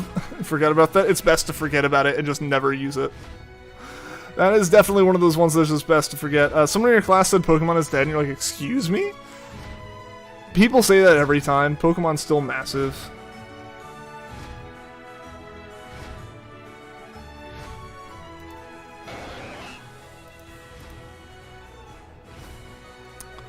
Alright, so we got 4 more minutes here, then we'll shoot the raid off to someone. So I want to see some raid hype, guys.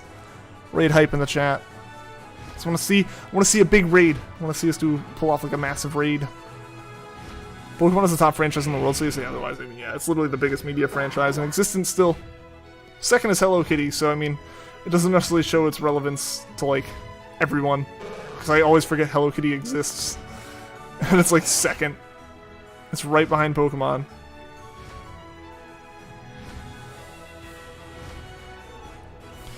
Yeah, I don't know if Unite ever came out or if it's like still in the works. I can't imagine it's actually still in the works. It's just a reskin.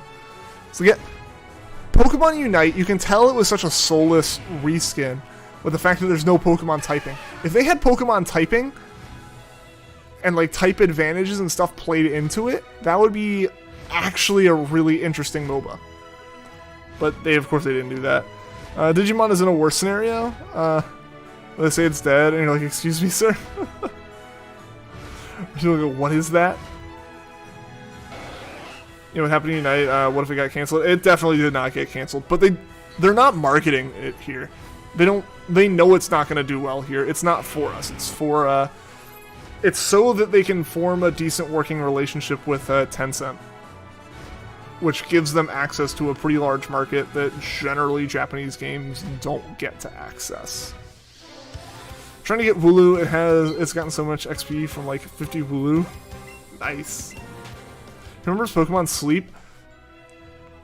What? We need to hear about that. Screw hearing about Legends or BDSP tomorrow. We need to hear about Pokemon Sleep. Yeah, I mean that's my opinion on Tencent 2 Vanillix. Maybe a little bit stronger. Mine is, at least. My opinion might be a little bit stronger than that, but same vein. Same feel. But yeah. It definitely didn't get canceled. It's just, again, Game Freak. No, it's Tencent is the one working on it. It's literally just a Tencent MOBA reskin. Seeing kids your age go like, what's Digimon? Yeah, Digimon really fell off. Do I like donuts? Donuts are great. I love donuts. Yo! Yo! Yo! That's one heck of a way to end the stream right there. Drop out of the sky. I need one of these. I don't have one of these. Ah! Ah! Shiny hype! That's like perfect timing right there. I'm not failing this. This is the most important shiny in the game, guys.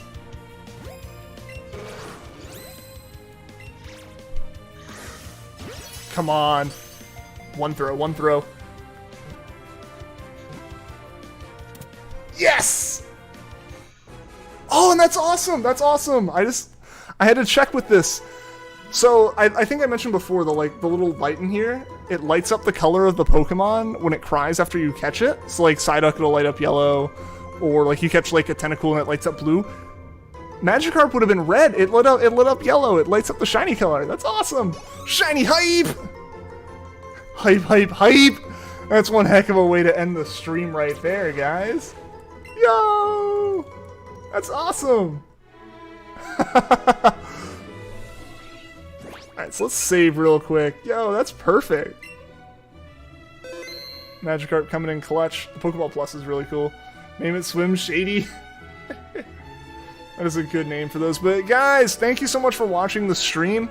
Thank anyone that liked, anyone that subscribed. We're gonna be rating. Let me just make sure they're still live, because it has been 5 minutes. Yeah, they're still live. Tinier TV is still live, so we're gonna be rating them. I'm gonna copy their link real quick. Thank you guys so much. We'll be back on tomorrow, either doing Jirachi or Rowlet. Probably Jirachi while I figure out the logistics for Rowlet. Until next time, hope to see you guys in the raid. Hope to see you in the next stream. Until then, take care.